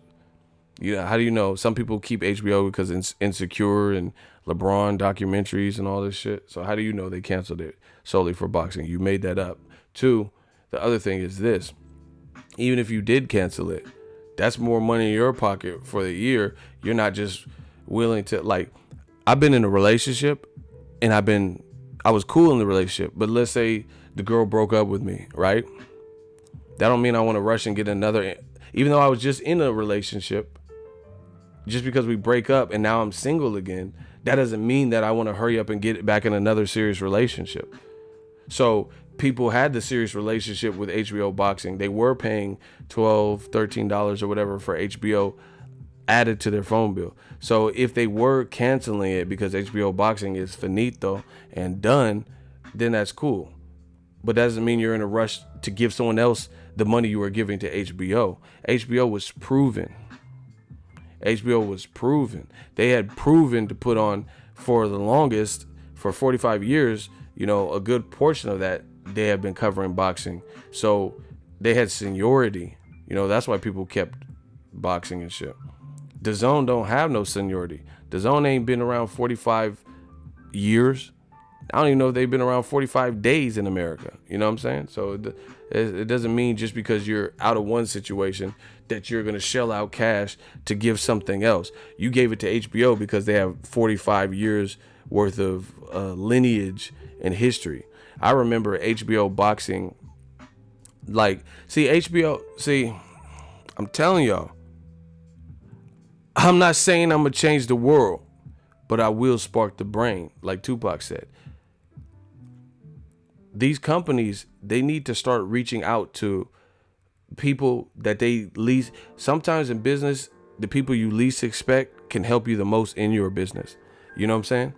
Like, let's say I might be able to, let's say I went to a college and then there's an ambitious sports journalist fresh out of college. They, even though they're covering sports and they have a degree in sports journalism, right?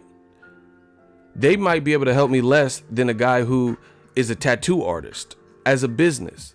That tattoo artist can probably help me more. I need graphics, I need ideas, I need visual concepts. That doesn't mean because you have a degree that that person can do those things. It doesn't mean they can't, but it definitely doesn't mean that they can't. Do you get what I'm saying? So yeah, a lot of times I'm trying to help y'all. If you guys ever start a small business, sometimes you have to go against conventional wisdom. Yeah, okay, this guy has a sports degree. Yeah, let me hire him. But at the same time, that tattoo artist, you know, he's more of a creator. He has all these ideas. He can draw. He can draw up storyboard. That motherfucker is probably more beneficial to me than this dude at a by the book dude. You know, there's a video on YouTube. See, I'm just going to drop gems because I love y'all. There's a video on YouTube, and it's something like, this is why A students end up working for C students, right? And it's based on studies, and they break it down. Why guys and girls who are straight A students end up working for C students. And it's true. Listen, I'm telling you guys, I'm living proof of this shit. Entrepreneurial shit is where it's at. If you can. See, people they're missing the sauce. I'm trying to tell y'all, get them fucking likes up. I'm trying to drop some gems to you. Entrepreneurial, work for yourself, it's where it's at. It is. It's where it's at. If you could do it. See, no company in this game, they can't like blacklist me. First of all, I didn't do anything. 2, I work for myself. I can stay at home doing what we do here. You know, my man just came with the $100 super chat plug yesterday on the stream.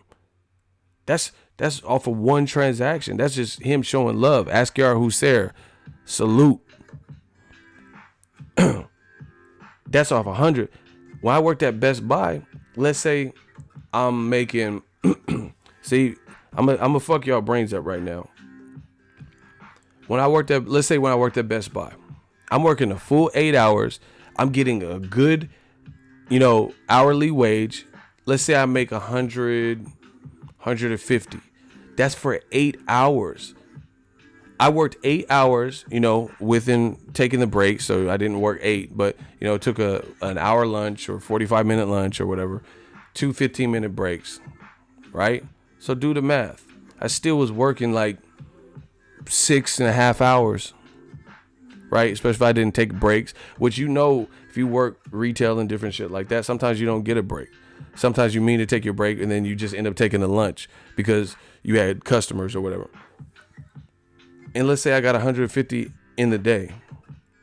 The man asked Gary Hussein trying to help the movement. He just gave a $100 super chat in one transaction, let alone whatever the video is going to generate, and the other videos and, other sources. So you always got to diversify. And if you could start a small business, a lot of people miss this step because they're scared or they do it wrong. Here's how you do it wrong. Don't abandon reality. Like Joshua said, reality, right? Don't abandon reality and then just plunge like, oh yeah, fuck it, I'm quitting my job. That's stupid. I'm quitting my job and I'm going to be a full-time YouTuber. You got to get a game plan.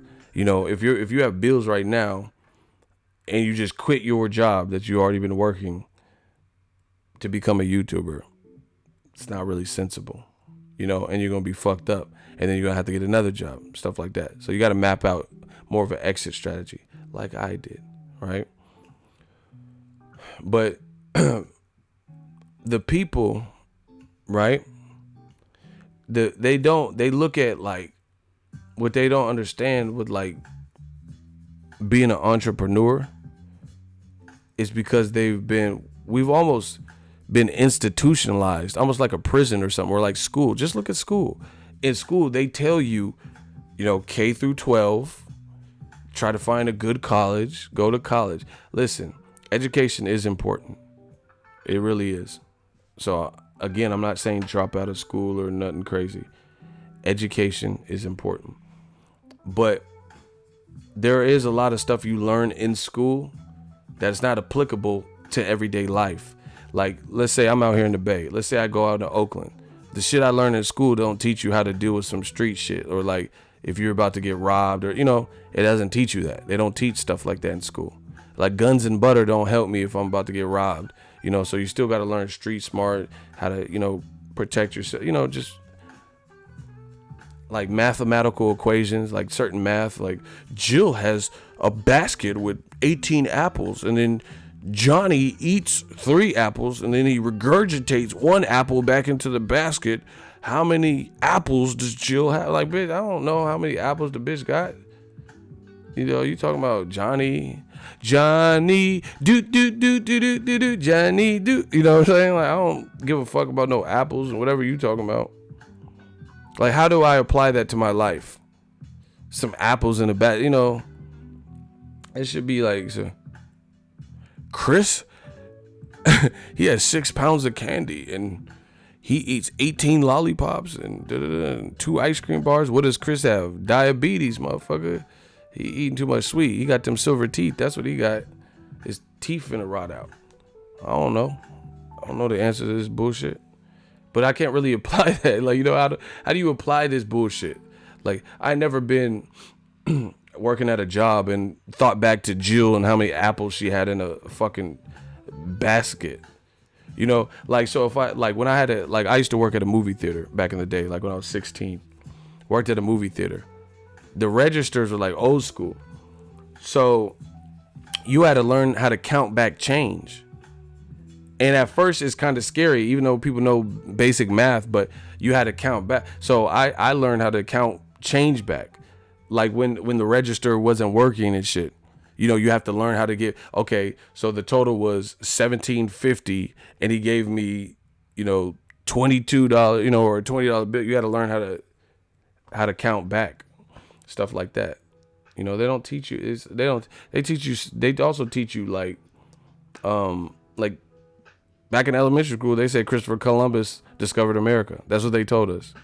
And then you get older and find out that it was actually inhabited by the Native Americans.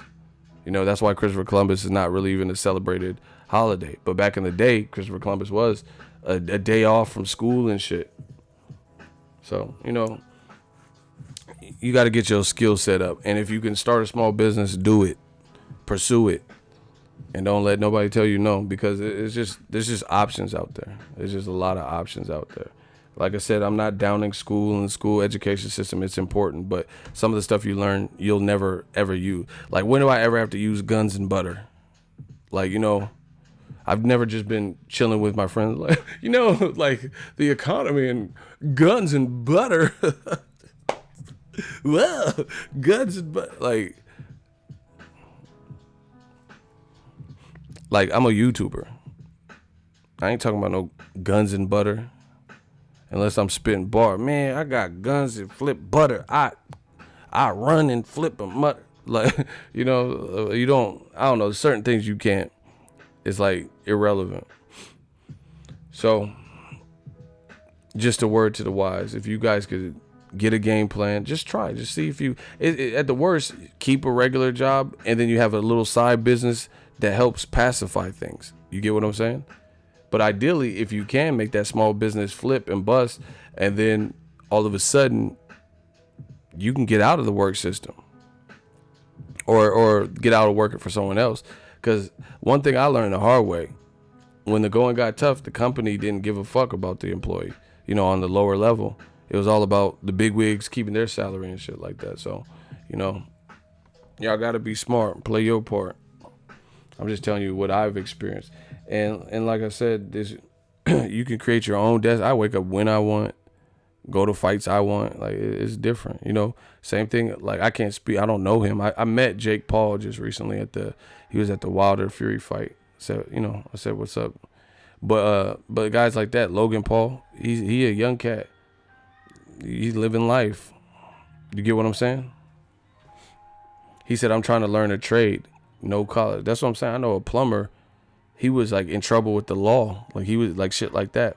He was in trouble with, I know a couple guys like that where he's a plumber. He making hella money an hour. And he used to get in trouble and shit. And I know another dude used to get in trouble working construction. He make more than people I know with 2 degrees. You know? And I feel like as we advance as a society, having a degree is less and less like impactful for you getting employed. I knew a guy, he moved from Texas because he had like a computer programming degree or some shit. And he moved from Texas and he ended up working with me at Sears because he needed a job. So this dude's super smart with computers and he ringing up Lands End polos just like me.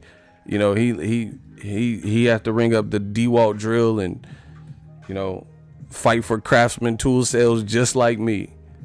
You know, I have some college, but I didn't graduate with the computer engineering degree, shit like that. You know what I'm saying? So to each his own. I'm just trying to tell y'all. But yeah, if you guys have a skill or trade, and see, this is the thing. I do video editing and stuff. A lot of it's just natural, you know, and I learned a lot because I read, like in essence, self-taught, watch YouTube videos to learn. Like I would have certain problems and I'm like, man, how do I do this in this editing software? And then I'll go to YouTube, look for it, watch a bunch of pointless videos. Cause you know, some people don't just get straight to it, then find that one video that told me, but now I got the knowledge, you know? So does that make someone who went to film school, does that make them nicer than me if we had to both edit something? No, it doesn't. Just because you have a degree, that don't mean shit. That's the thing with this boxing shit. See, I know I'm going on a whole different rant, but I'm just trying to expand the horizons for some of you guys. There's some people, that's how they look at boxing. I'm a journalist. I'm Bryant Gumbo. Nobody gives a fuck. This is boxing. If you know your shit, you know your shit. Nobody give a shit about what school, but that's how they kind of look at it. And I think these PR people and stuff, like Ellie Seckbeck, I don't know his educational background. I really don't. But I know he's one of the hottest channels, you know, and he does his numbers. So what does it really matter? Do you get what I'm saying? You look at Floyd Mayweather. Pops was in jail. You know, he came from, you know, a family with issues, inner city, Grand Rapids, moved to Vegas. People, like, I'm not saying reading is not important. Trust me, I'm not saying that because I can read. So, you know, I'm not illiterate. But people, it's always funny to me that people would say, oh, Floyd can't read. So you can read, but who's living a better life in terms of like they can move about as they want, take care of their family, have a good Christmas, you know, have a costume party for Halloween, travel. Who's doing that? Mr. This guy can't read, or your ass can read really good. You could read a book in a day and you're working at Jack in the Box or whatever. So, you know, I never understood shit like that. Yeah, you clowning Floyd, but you know he make more money than my mom, my dad, me, you and your friend all put together. You get what I'm saying? So it's like, might sound harsh, but it's a reality. And again, I'm not an advocate for I know how to read. So like I said, I'm not an advocate for, I don't want to get all the illiterate motherfuckers hype. Yeah, reading ain't shit. Like, I'm not saying that. I think reading is important. Warren Buffett said he read like 6 to 8 hours a day. So reading is important, but at the same time, Floyd Mayweather got a skill set. They say he can't read, allegedly, but he reading them checks. You know, he's living a comfortable life where you don't have to, you know, if he has a toothache, I'm sure he can get it handled real quick versus people in the struggle. They got a toothache, you know, they have to see if the medical will cover it. They have to see, you know, go through a waiting process. They have to go to a shitty dentist that's approved through, you know, whatever insurance that they have, you know, different parameters. Floyd got a tooth. Oh, easy, where my tooth hurt. I'm sure he can get that taken care of ASAP. So, like I said, sometimes developing a skill or trade and working that and honing that like I said, I know someone right now. I'm not trying to throw no one on the bus. 2 degrees, bachelor's, master's, very smart. There's a girl. She work at a local gym, and it ain't even like a nice gym like that. It's like a little ass gym. You went to school for all that. I'm up here on YouTube getting super chats and, you know, living my best life, talking about the sport that I've always loved. You know, and I'm not trying to say it like I'm better than no one, but I know I've always been a man with focus.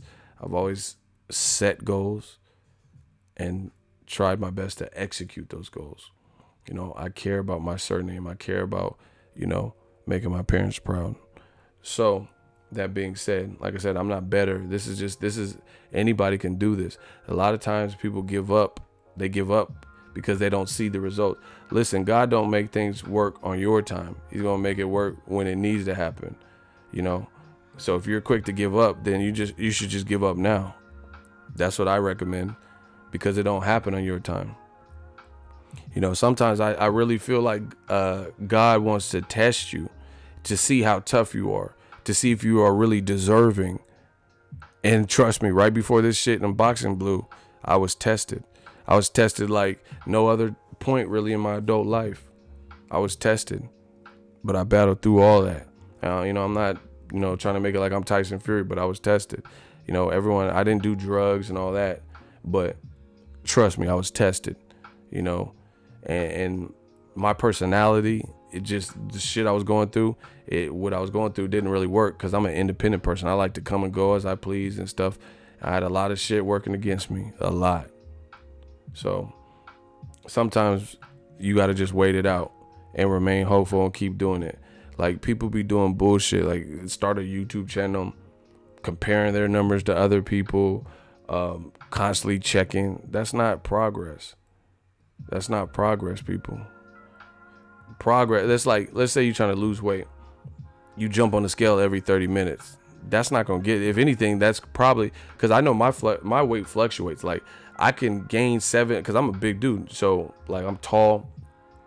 I can gain 7 to 11 pounds. You know, it can change in one day, because I'm not no chocolatito ass dude. You know what I'm saying? And, you know, I could fluctuate. So if you look, you be like, oh, what? I gained 2 pounds, you know, and get discouraged. You said that wrong, ego. I don't give a fuck what you talking about. This whole segment is drop gems. You trying to ruin it, you know. If I said it wrong, like Eminem said, first take, I make mistakes, just keep it. No punches, pull, no punches, no weak shit, fake shit. If I ever take shit, I eat. I don't give a fuck. If I said it wrong, I said it wrong. Hopefully the message gets through loud and clear. Bro, I don't care what you talk. I'm not even reading what you're talking about. It's always a motherfucker trying to correct you. Just hear me out. I'm living proof. Take it for what it's worth. Anyway, I always want, oh yeah, you're doing it wrong. You made a mistake. I'm not even reading what you said. But it's out there, people. It's out there. You just got to make sure, like I said, things don't happen on your time when you want it. And see, that's the other thing. You got to be flexible. You got to be flexible in this life, because I've had a lot of vision. And me personally, I'm an intense planner, and I like to plan things, and I like when things go according to plan. But as I've gotten older, I realized that planning is great, but certain things you cannot plan for.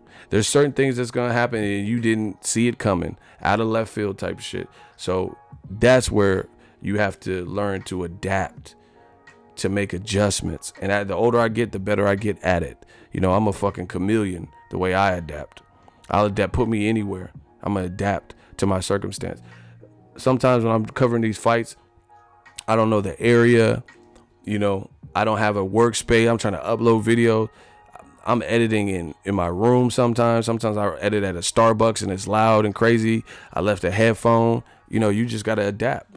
So, you know, I even test myself. Now I'm just giving y'all free gems. This is free game. I'm gonna just give you some free game. You know why I feel like I'm ready for anything that comes my way? Is because I set myself up for challenges before the challenges happen.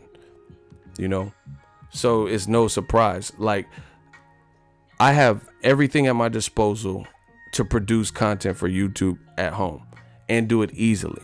Sometimes I uproot myself, leave my house where I can easily pump out content, and then I'll go work from Starbucks. I'll go to the library. See, I got a library card. A lot of you motherfuckers don't even have that. Get a local library card. There's a wealth of knowledge, and work there. A place where you can't listen to music, where you got to shut the fuck up and you got to focus, stuff like that. I do that. You know why? Because that prepares me for real life scenarios. When I'm at a fight, it's not perfect, the perfect acoustics. I'm at a loud ass fight, there's people, and I'm trying to hurry up and upload this because the press conference is about to start. So I set myself up for success. I make myself uncomfortable. A lot of you guys are scared to make yourself uncomfortable. You get what I'm saying? How can you step out of your comfort zone if you're afraid? You got to be fearless. And if you do fear something, try to find ways to leverage that fear. You're like, damn. So it's not so overwhelming. Like I said, that's what I do. I work away from home because when I'm on the road, when I'm covering these fights, I got to do it anyway. So even though I have everything, I don't want to get complacent. So I test my editing skill when there's loud backgrounds, this and that. You just got to get organized too. I'm organizing my life. I'm on some next level shit. Right checklist. See, I'm even starting some. I'm telling you, 2019, we about to destroy. I promise you. We about to destroy because I'm sharp. I'm sharp as fuck right now, mentally, and that's where it all starts. We got to get this money. DJ, I appreciate you. $10 super chat. No plan B. Just keep doing plan A till it works. You right, bro. See, Will Smith said that too. Exactly. He said, I don't do a plan B because it distracts from plan A. Word up. That's what I'm saying. This YouTube, I was going to make this shit work. I told you, we was going to kick in the dough, wave in the fo, something. This shit had to pop. I'm not going to give up. And I don't even think that's possible. If you're diligent and you this is within reason. Like, I'm not saying if you have like no singing ability and then you keep going to auditions, you're going to get a record deal. That's like a little bit extreme. But if you develop like a skill set and you work at it and work at it and work at it and keep chip and you become like obsessive with it, I think you could do something. And I think it's almost impossible that you won't see any type of results. I don't think that's possible. At least for me, that's never been possible. Listen, I'm not trying to sound cocky. I swear to you guys, I don't value myself. A lot of people they don't even know why they call me ego, but it has nothing to do with like feeling myself and all this dumb shit. But I swear to you, in my honest opinion, there's never ever been anything that I can ever think of that I really applied myself and I was passionate day in and day out that I failed at.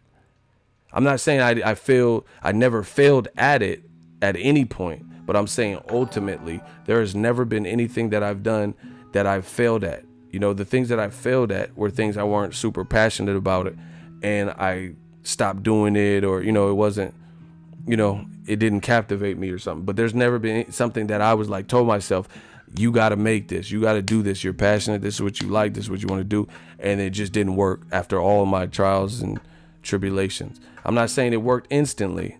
I'm not saying that, but it worked at some point. There's never been from music, most of the time where something fails is because you're not doing the due diligence, or you're giving up, or, you're not, I said it before on Twitter. A lot of people say they want success, but I can tell by how you move, you don't want success. I'm going to say it again. A lot of people claim and say they want success, but I can tell by how you move that you really don't want it. If you say you want to be a YouTuber, but you're going out when you should be working is a priority. Now, I agree, like someone just said in the comment section, it's about balance. I'm not saying be a hermit and never have fun, because then you'll be miserable and you probably won't get the best work out of yourself anyway. But you gotta be sparing with that. A lot of motherfuckers rather binge watch Netflix shows. I don't even watch TV. You know, I just started watching Netflix, and that's because I'm getting caught up. I've had Netflix, you know, I barely even watch it. But I've recently been watching it because I have time to, because I've been getting sharper and more organized. You dig? Nah, we didn't get no lucky win. You hating. Shout out to the 49ers gang. Red and gold. Deal with it. But anyway, a lot of people, they you know, they can binge watch fucking whatever, the Twilight movies and Harry Potter and shit, but they don't binge watch a succession plan. You know, they can write at long ass text back and forth to a girl they like, but they don't write out a game plan of what they're trying to do, a checklist, something to get them. You see what I'm saying? How you going on Instagram and posting hella shit and you behind at work? Okay, that's what I'm saying. You don't really want it at that rate. You know, if social media takes precedence over your goals, then you don't want it. Not saying don't use social media. I'm heavy. I made a name off social media, but you got to do it sparingly, and you got to do it when it's right. If you backed up on work, but you liking everybody's, double tapping and liking everybody's shit, then what type of person is you? You don't want it. It's that simple. Hate to break it to you. You may tell yourself that you want it, but you don't want it. Because if you want it, you wouldn't be doing that. Not when you have other shit that you should be doing. You know how many times, do you think I want to do videos when I do videos every single time? Sometimes I'm in the mood. Sometimes I do live streams. I might not be in the mood to live stream. Sit in a chair, you know, I could go watch Netflix. But we got work to do. This is a brand and we building. That's why no one can stop us. We like the great Gestapo. Oh my God, let me stop. Anyway, that's my little rant. Take it for what it is. I'll try to do some more of those for y'all. But Eddie Hearns. Hey, Eddie Hearns. Listen. Eddie Hearns. Anthony Joshua got to do something because it's not registering. Thanks for the gems, big dog. Man, I really want to see people prevail. You know, because I know what it's like to be when you're discouraged and you're like, damn, like, is anything going to go my way? We've all been there. You know what I'm saying? So the best way to combat that is don't fall victim. Don't fall. Like, I hate, one of the things about me, I hate when people feel sorry for themselves. Because listen, I see videos of people with cancer going through chemo, bald headed and all types of shit. They up singing, jolly and dancing with the nurses. I see shit like that on Instagram. That's inspiring as fuck. I see people on Instagram videos, you know, just these little viral videos on Facebook with no legs. They've been to war and got their legs blown off, and they doing like deadlifts and crazy shit with no legs. That shit is inspiring. Y'all motherfuckers don't have it as bad as what you think. How you can't work out, but this dude got no legs and he doing pull-ups and deadlifts and shit. You know, there's people with cancer, people who are dying, and they're still making jokes and still making the nurses laugh. Man, that shit crazy. That's like almost a miracle in itself, that what you're going through is not crippling you to the point where you're letting it show. You know, last thing I'm gonna say is this. One thing I believe in, go back to when you were a kid. Straight up. Go back to when you were a kid. Because I remember when I was a kid, I didn't really have no cares. I didn't have no worries. I was willing to try something, you know, go for a bike ride to a new place that I had never went with my friends, climb a fence, shit that I wasn't supposed to do. It says trespassing, we would just do it. You know what I'm saying? So kind of have that free-minded child, like, within reason. I'm not saying just do some shit that's gonna get you arrested, but you know, that imagination that you have when you're a child, that freedom. Like, I promise you, let's say there's a 4-year-old, 5-year-old. I'm not really good with kids' ages, but let's say a 5-6-year-old or something. You can give them $5 bill, $20 bill. That's gonna light that kid's life up. You know, oh wow, 20. You know, because when you're a kid, $20, that's something you feel like a millionaire and shit. You feel like you just got the Canelo Dazn deal, you know? But then as adults, we become ungrateful. You get what I'm saying? Someone gives you $5, you don't even say thank you. They give you $20, you just act like they owed it to you. But when you was a kid, if you were to get, you can give a kid $1 and they act like you thank you, like you lit up their whole life. Give an adult $1. What's this for? Motherfuckers don't care about adult. That's what I'm saying. Go back to when you was a kid.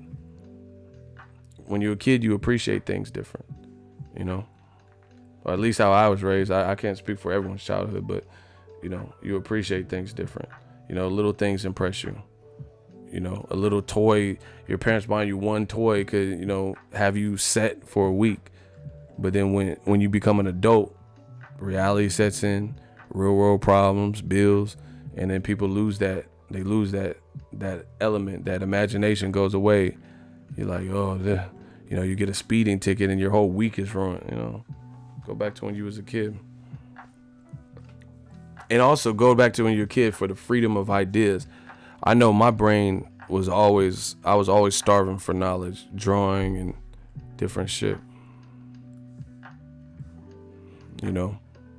Trying new ideas. I draw crazy pictures. This is a true story. You can ask my mom, I swear to God. My mom thought I was like a serial killer or something, because I would always draw these crazy pictures, and she was like, I remember she had a conversation with me. I swear, this is a true story. I would draw pictures of, because I was just my imagination crazy. So I like comics and, shit like that. So I draw a picture of a guy ripping somebody's head off, on some Mortal Kombat shit. And I'm young doing this.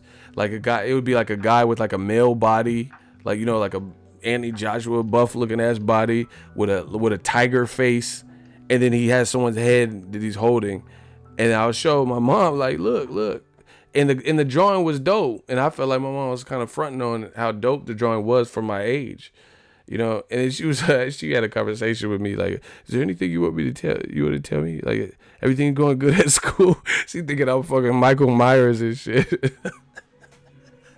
And then she gonna say, Mama, I love my mama. She gonna say, why don't you ever draw a picture with sunshine and rainbows? My mama gonna say, why don't you ever draw flower? Mama, I'm a boy. I'm not trying to draw no. I should have hit her with that Rocky. Hey, yo, ma, the world ain't all sunshine and rainbow. That shit was hella funny. She asked me why I didn't draw no flowers, sunshine and rainbows. I ain't drawing that. Treyway. It's Treyway. I ain't drawing that. I want to draw violence and guns and shit.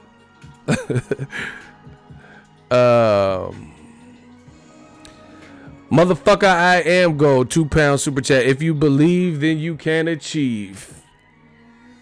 Ain't that the truth? Anyway, man, I told you, we just capping off the year strong. We working. This shit easy work for us.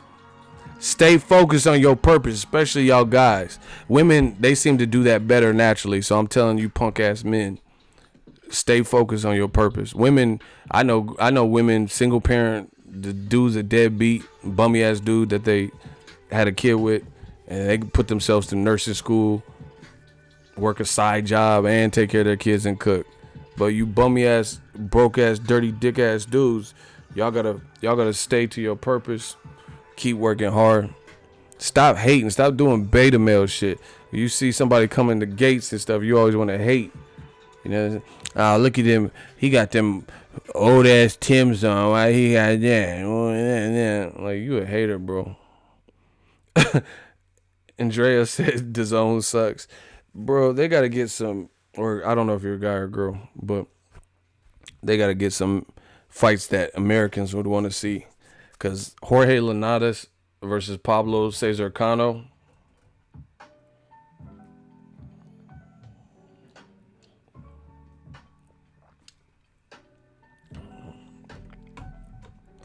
Pablo Cesar Cano. That's the best 140 you can give him. And then Hearn talking about Maurice Hooker versus Chris Algieri or Jorge Linares later in the year.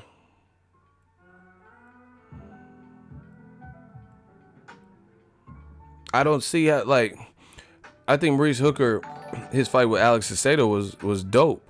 So you're gonna follow up the momentum by putting him in there with Jorge Linares, if he could beat Pablo Cesar Cano, or Chris Algieri, who's literally making delicious like appetizers and shit on Instagram and hadn't boxed up until recently for like 2 years.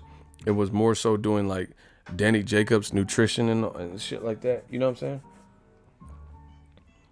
I don't know, man. Like I don't see how that's gonna put a Maurice Hooker from Dallas, I believe, how that's gonna put him on the fast track for stardom.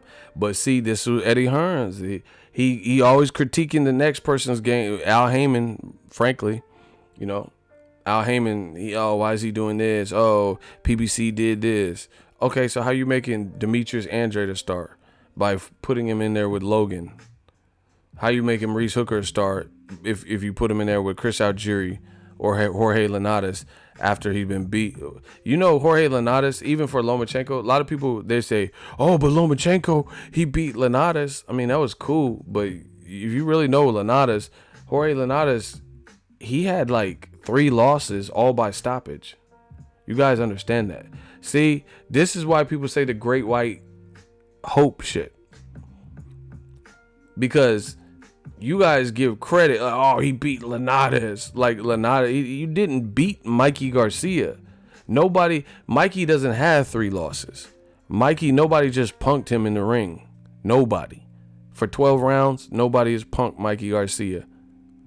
You know, Jorge Linares has been beaten brutally to the point of where Antonio DeMarco beat him into submission. Nobody's done that to Mikey Garcia.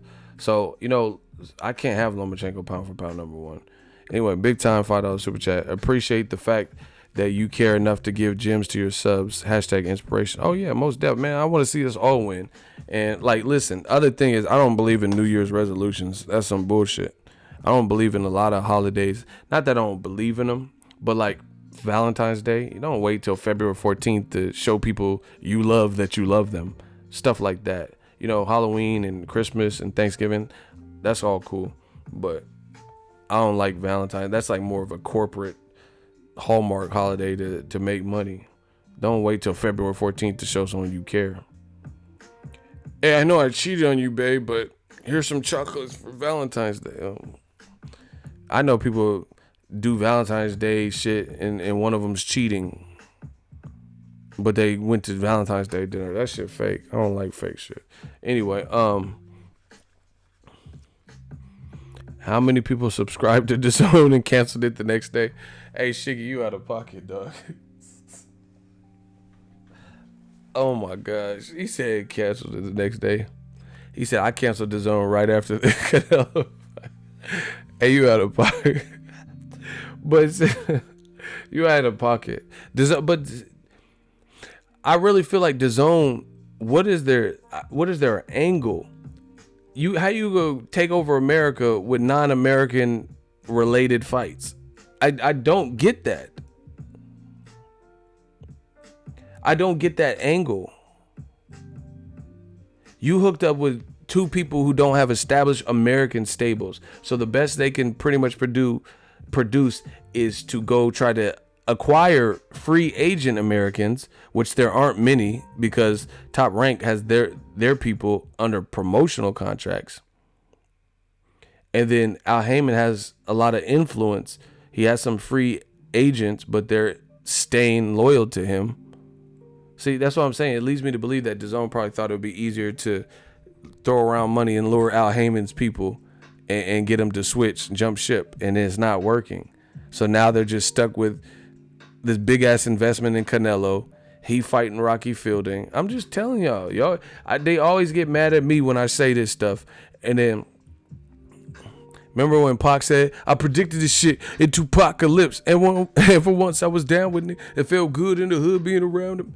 I predicted this shit in Tupacalypse. I'm telling y'all, I don't see, unless they make some major changes, I don't see how it's going to blow like Eddie Hearns made it sound. He said, I didn't even claim the 30-day trial. Wow. You got it. You can't come to anybody's turf. And like, I don't know. I just don't see. Like I said, I don't see how this is going to work. And then it's always publicized what you're doing or showing. Like, we know what you're spending money on. Like the fighter, like Canelo, we know his deal. We can see you're spending money on ads. Like, this is all visible. So how you just spend money without no kickback? Like, let's say, like Canelo fielding, they were saying they had 4,000, 5,000 tickets. You know, it looked full, which leads me to believe they maybe discounted or comped a lot of tickets to, you know, so it looked fuller, which, you know, promoters do. But if you're doing stuff like that, then that's not the true number. You know, that's not, if you have to comp a lot of tickets so it looks packed and the attendance goes up, that's cool. But you know the financials, you know that you're not making that much money if you're comping a bunch of tickets, but you're giving the appearance.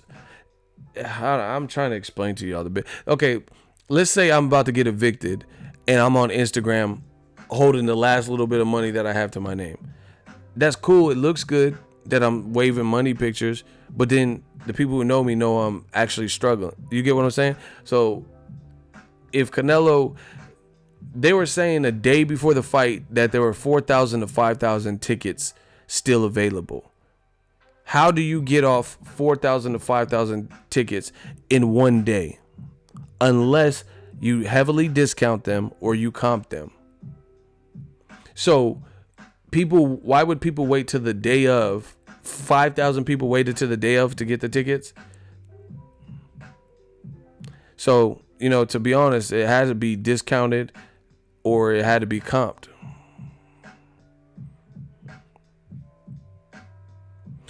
Block Gervonta, the mumble boxer Davis. I mean, it's common sense. You don't just get why. Okay, all of a sudden 5,000 tickets are available, and then all of a sudden it's a sold out crowd. What? In a day. So why did people wait? You know, if anything, they're waiting for discounted tickets, and then they probably comp some. I canceled an hour ago, but they ain't got my confirmation email yet. They got your money. Block Gervonta, the mumble boxer Davis. Shooters. Get on him. No, they sent me one. It tells you immediately if it got canceled. I got them email. I just got to see more to this Dazn vision, you know.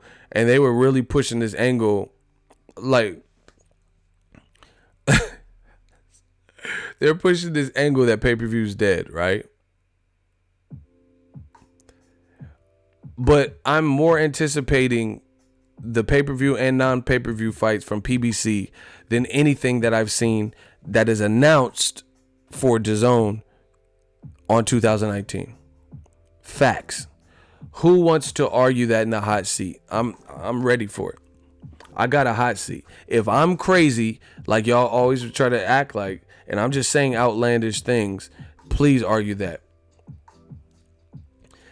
Name a Dazn fight that now that we just got past the A-side Canelo's horrible card, that's already over. So going forward, name 2 to 3 fights that you heard that they're pretty much locked in or they are locked in that you're anticipating for Dazn from between the rest of 2018 and 2019. Who wants to argue in the hot seat? I'm ready. See, they always say, oh, you're hating. Okay, I'm hating, but then you guys can't answer the question. Yeah, so I thought it was hate. How is it hate, but you can't answer the question?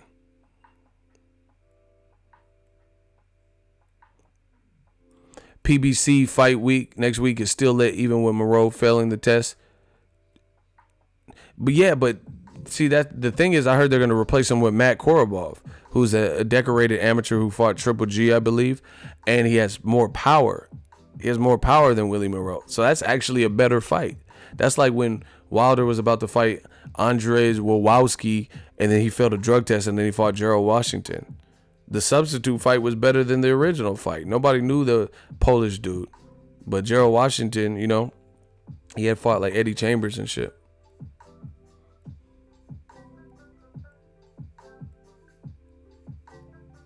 Block the Gervonta, the mumble boxing rap, whatever. Block him again. I don't. Someone said he was blocked, but I guess he came back. Block him. Cancel that. I'll get another one. Shooters, y'all got to be crispy with that. Block Gervonta, the mumble boxing. Thank you. I just like seeing them get clapped. Thank you. Whoever did that. Appreciate you. So, yeah, I just think DAZN got to step it up to their American audience, because this is the audience that they're trying to. Make sure you guys smash the like button. You know, we got some weirdos coming, so we got to get the likes up. You know, they're trying to cater or sell, not even cater, but trying to sell to the American audience. See, why won't you guys answer the simple questions that I'm asking? Name a fight that is signed, sealed, and delivered, or you've heard is close to being done on DAZN for the remainder of this year or 2019 that you are looking forward to. Please answer the question, because when I say these things, because these motherfuckers don't want to admit what I'm saying is true, then they'll say you're hating. So, okay, enlighten me and tell me what fight you're looking forward to. Andre's next fight is trash. Man, Derek Chisora, Dillian White, I guess that's the best thing smoking on DAZN right now. And that's not even a fight. I wanted DAZN to make Luis Ortiz, who was willing. I would have rather seen Luis Ortiz fight Dillian White than Luis Ortiz to fight the dude he just fought, Travis Kaufman. And I'd rather see Dillian White instead of a recycled Matchroom, you know, rematch like they've been doing a lot. I would have rather Luis Ortiz get the opportunity. And once again, the other thing I don't like, see, Eddie Hearns keeps talking about how, oh yeah, we got the money. How much money are you giving Andre to fight Wolverine? You get what I'm saying? How much money is the event going to even generate the day before Broner Pacquiao? You got to ask these questions. The other thing I don't like, a little bit of forward thinking, is if Andre keeps fighting guys like that, like someone that, for example, that Billy Joe Saunders just beat up 3 years ago, or beat, because he actually didn't look great in that fight, but he beat him. So Billy Joe Saunders, the former guy with the belt that Andre has, beat him 3 years ago, right? Andre's just getting him now. This is not a type of fight that they're always going to say Andre doesn't deserve Canelo. Just look at it. Just look at this. Okay, so if he knocks out this Wolverine dude, are people going to say, hey, he just knocked out Arthur Akov, I want to see the Canelo fight? Or are they going to say, oh, look who he's fighting, like they do with the Charlos? Oh, who are the Charlos? Who have they beat?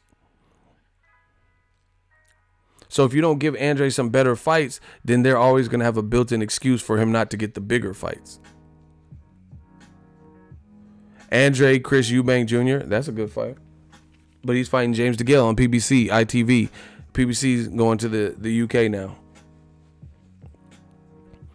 That's what I'm saying. Luis Ortiz versus AJ would give AJ a bit more respect, of course. But they want to do the recycled rematch. That's what I'm saying. I don't see how that... Big Baby Miller needs to step up in level of competition, says Andrea Jefferson. And that's the thing. Why do I want to see Miller versus Thomas Adamak, right? Then fight Dindu Dogman Dinner or whatever, Dog the Bounty Hunter, whoever that dude was from Romania. Then Trevor Bryan, and then you're gonna rematch Joshua and White, which I don't want to see. Like, I don't think him beating Derek Chisora and what he's done. I think a Luis Ortiz, Dillian White winner should have got Joshua if he can't get Wilder Fury. And then possibly see AJ, if he beats Dillian White again, fight Gerald Miller. That's not a good precursor because and the thing the fighters don't understand is it actually robs the fighters too. Like the fighters are cool. Oh, I'm active now. I'm getting active paychecks, but you're also kind of being set up. You're kind of being set up for the bigger stars because Canelo he's the A side. He can sit up here and pick and choose, and whatever fight he wants, he can get it cracking. But these other guys like Andrade and Gerald Miller, they're getting active with Dazn, but they're not fighting the upper echelon, or even guys that would prepare them for the upper echelon. So then what happens when Gerald Miller, let's say, is made to fight with AJ? He's going to have to use all of his total experience, but has he been given the proper fights to ready him for an AJ? Just be realistic. So let's say AJ fights Gerald Miller in September. So far, you fought Marish Weck, Johan Duhaupas, Thomas Adamak, Dogban Dinu, and then most likely Trevor Bryan. And then they're going to throw you in there with AJ, who's a good fighter. That's not, that doesn't really prepare you for that. So I'm not saying he can't win, but that's not good preparation to get you ready for AJ because none of those guys are even remotely close to AJ. AJ would destroy all of those people. All of them. So, it's almost like you're ill prepared, at least based on who they're matching you with. But let's say, see, and this is the thing people don't understand. You notice Gerald Miller fought Gerald Washington on a PBC card. That was on a Showtime card, right? It was on the Broner Mikey Garcia card, if I'm not mistaken, because I was there. So Jamal Charlo fought that dude with one leg, Jorge Sebastian Highland. Broner fought Mikey Garcia as the main event, and Gerald Washington and Gerald Miller fought. That is a better, Gerald Washington is a better, he's at least sparred with Klitschko. He didn't at the time, I don't think. But, he at least fought Wilder. He's been in the Klitschko camp, stuff like that. So Gerald Miller, when he was with Pete, when he did the fight with Showtime, that's better preparation for AJ fighting Gerald Washington than to fight the guys that Matchroom is putting him in with.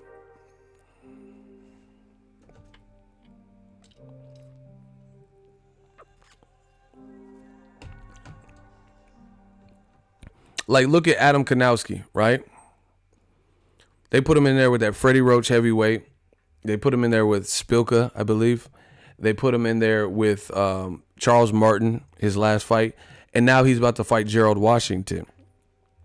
I'm not saying he's ready for a title shot yet, but to me, those names are better preparation probably than these obscure guys that Eddie Hearns has Gerald Miller fighting. You know what I'm saying? Like, for example, here I can, off the top of my head, I could think of a couple guys that I think are better fights for Gerald Miller. Y'all say when. And I'm not even talking about like the top guys. Like, so I won't even say Dillian White, Luis Ortiz or better. I'm not even talking about that, the top guys. Say when, and I'll just name a couple.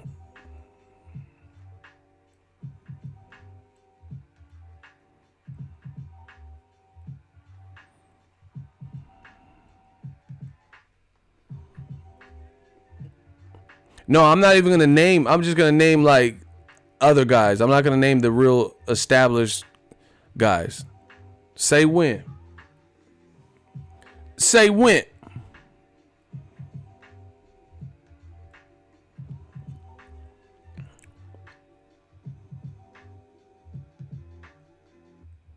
He said, okay, ego, go. Okay. So without naming the Dillian Whites, Luis Ortiz, Wilder, Fury, and like the upper echelon, I think Gerald Miller over Dogban Dinu, I think a better fight for him would be Amir Mansour because he has threatening power. Dominic Brazil would probably be a better fight. Andy Ruiz Jr., Joseph Parker, who just got a knockout. These are all better fights for him.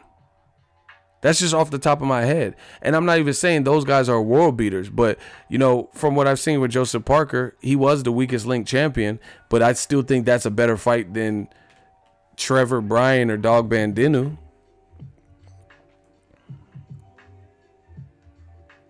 You know, of course, then you get to the better names like Luis Ortiz or Dillian White. And Dillian White, see, and that's what I'm saying. And this is the powers that be. This is what they do. So AJ, he at the top of the totem pole, and he's gonna get fed guys who haven't really been. You know, like if Dillian White had to get past Gerald Miller or Luis Ortiz, the winner of that, I would be more confident that they have a better shot with AJ. Do you get what I'm saying? Like if Dillian White beat Gerald Miller, that's a serious notch for him. If Gerald Miller beat Dillian White, that's a serious notch for him. If Dillian White beat Luis Ortiz, that's a serious notch for him. You get what I'm saying? So then people would have more confidence that, okay, Dillian White really deserves this AJ rematch. He just knocked out Luis Ortiz, or just knocked out Gerald Miller, just beat Gerald Miller or something. You know what I'm saying? But they're not doing that. And I'm putting on no matches where the guy is likely to struggle. So what happens is AJ, he's never affected. The cash cow is not really affected because you got guys who just get thrown up in there with you. Like, that's like putting Ryan Garcia is a good fighter, but would you put him in there with Tank right now? Honestly, that's not. Tank has experience and power and stuff. I don't think that would be smart to put him in there right now. But what Golden Boy is doing is getting his confidence, getting him the fights, and then maybe they'll make it. You get what I'm saying? But in essence, that's what's happening. You're gonna have Gerald Miller fighting all these like obscure guys, and then possibly get a Joshua fight, and that's gonna be the biggest fight of his life. So he's just gonna have to be ready. So it almost gives you like a false sense of confidence because you're fighting guys that aren't the top. You get what I'm saying? Like you're fighting whoever they feed you, and they're purposely feeding you like guys who aren't really top 10 type of guys, and then now you have to fight one of the top 2, top 3, whatever you rate Joshua. Do you get what I'm saying? Like Dog Bandinu, what is he ranked? Let's say he's ranked number 17. Where's Trevor Bryan ranked? Let's say he's ranked number 12. So you go from, I'm just making up. They could be much worse than that. I don't know. I don't know all the rankings memorized, but whatever. Let's say you fought that. So how do you go from fighting a guy ranked 17 to rank 12, and then now you got to fight one of the top 3 heavyweights? Do you get what I'm saying? That doesn't really prepare you. That's like me being a cop or something, and I'm a rookie cop, and they have me on like small somebody's bike got stolen type of jobs, like little small, like real petty crimes where I have to go to the scene and what happened. Hey, I left my bike and I came back, it was stolen. And then they just put me into a gangland war zone. You know what I'm saying? A gangland war zone case where people are shooting out, and it's like, you know, they have all types of artillery. Am I going to really be prepared? Like, maybe I do well, but then there's also a chance I do bad just because I don't have the type of experience. And they know, and the promoters know that. That's what they do. They do little shit like that. You know? So last week, I'm doing little small cases about someone's bike that got stolen. But then I'm in like gangland war zones doing cases where you got to watch your back because people come out the bushes and shoot you rather than go to jail and shit. You know, you're not going to be ready. You're not going to necessarily be prepared for all that. Hey, where's this Eric Kelly AJ video that y'all keep talking about?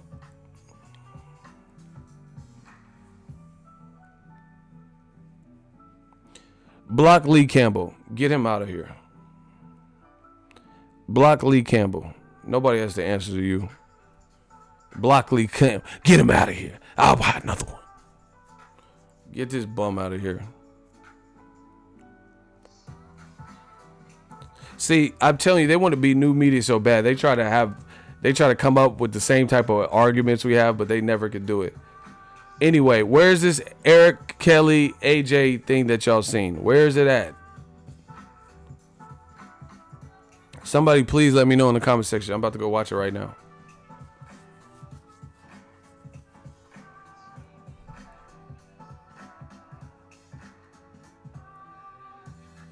Hello.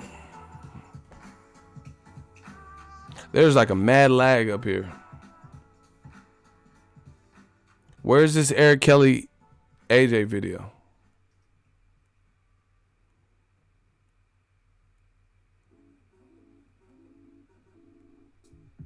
Hey, I'm about to get out of here. I can't. This is like not even moving anymore. So I think something's wrong with the stream.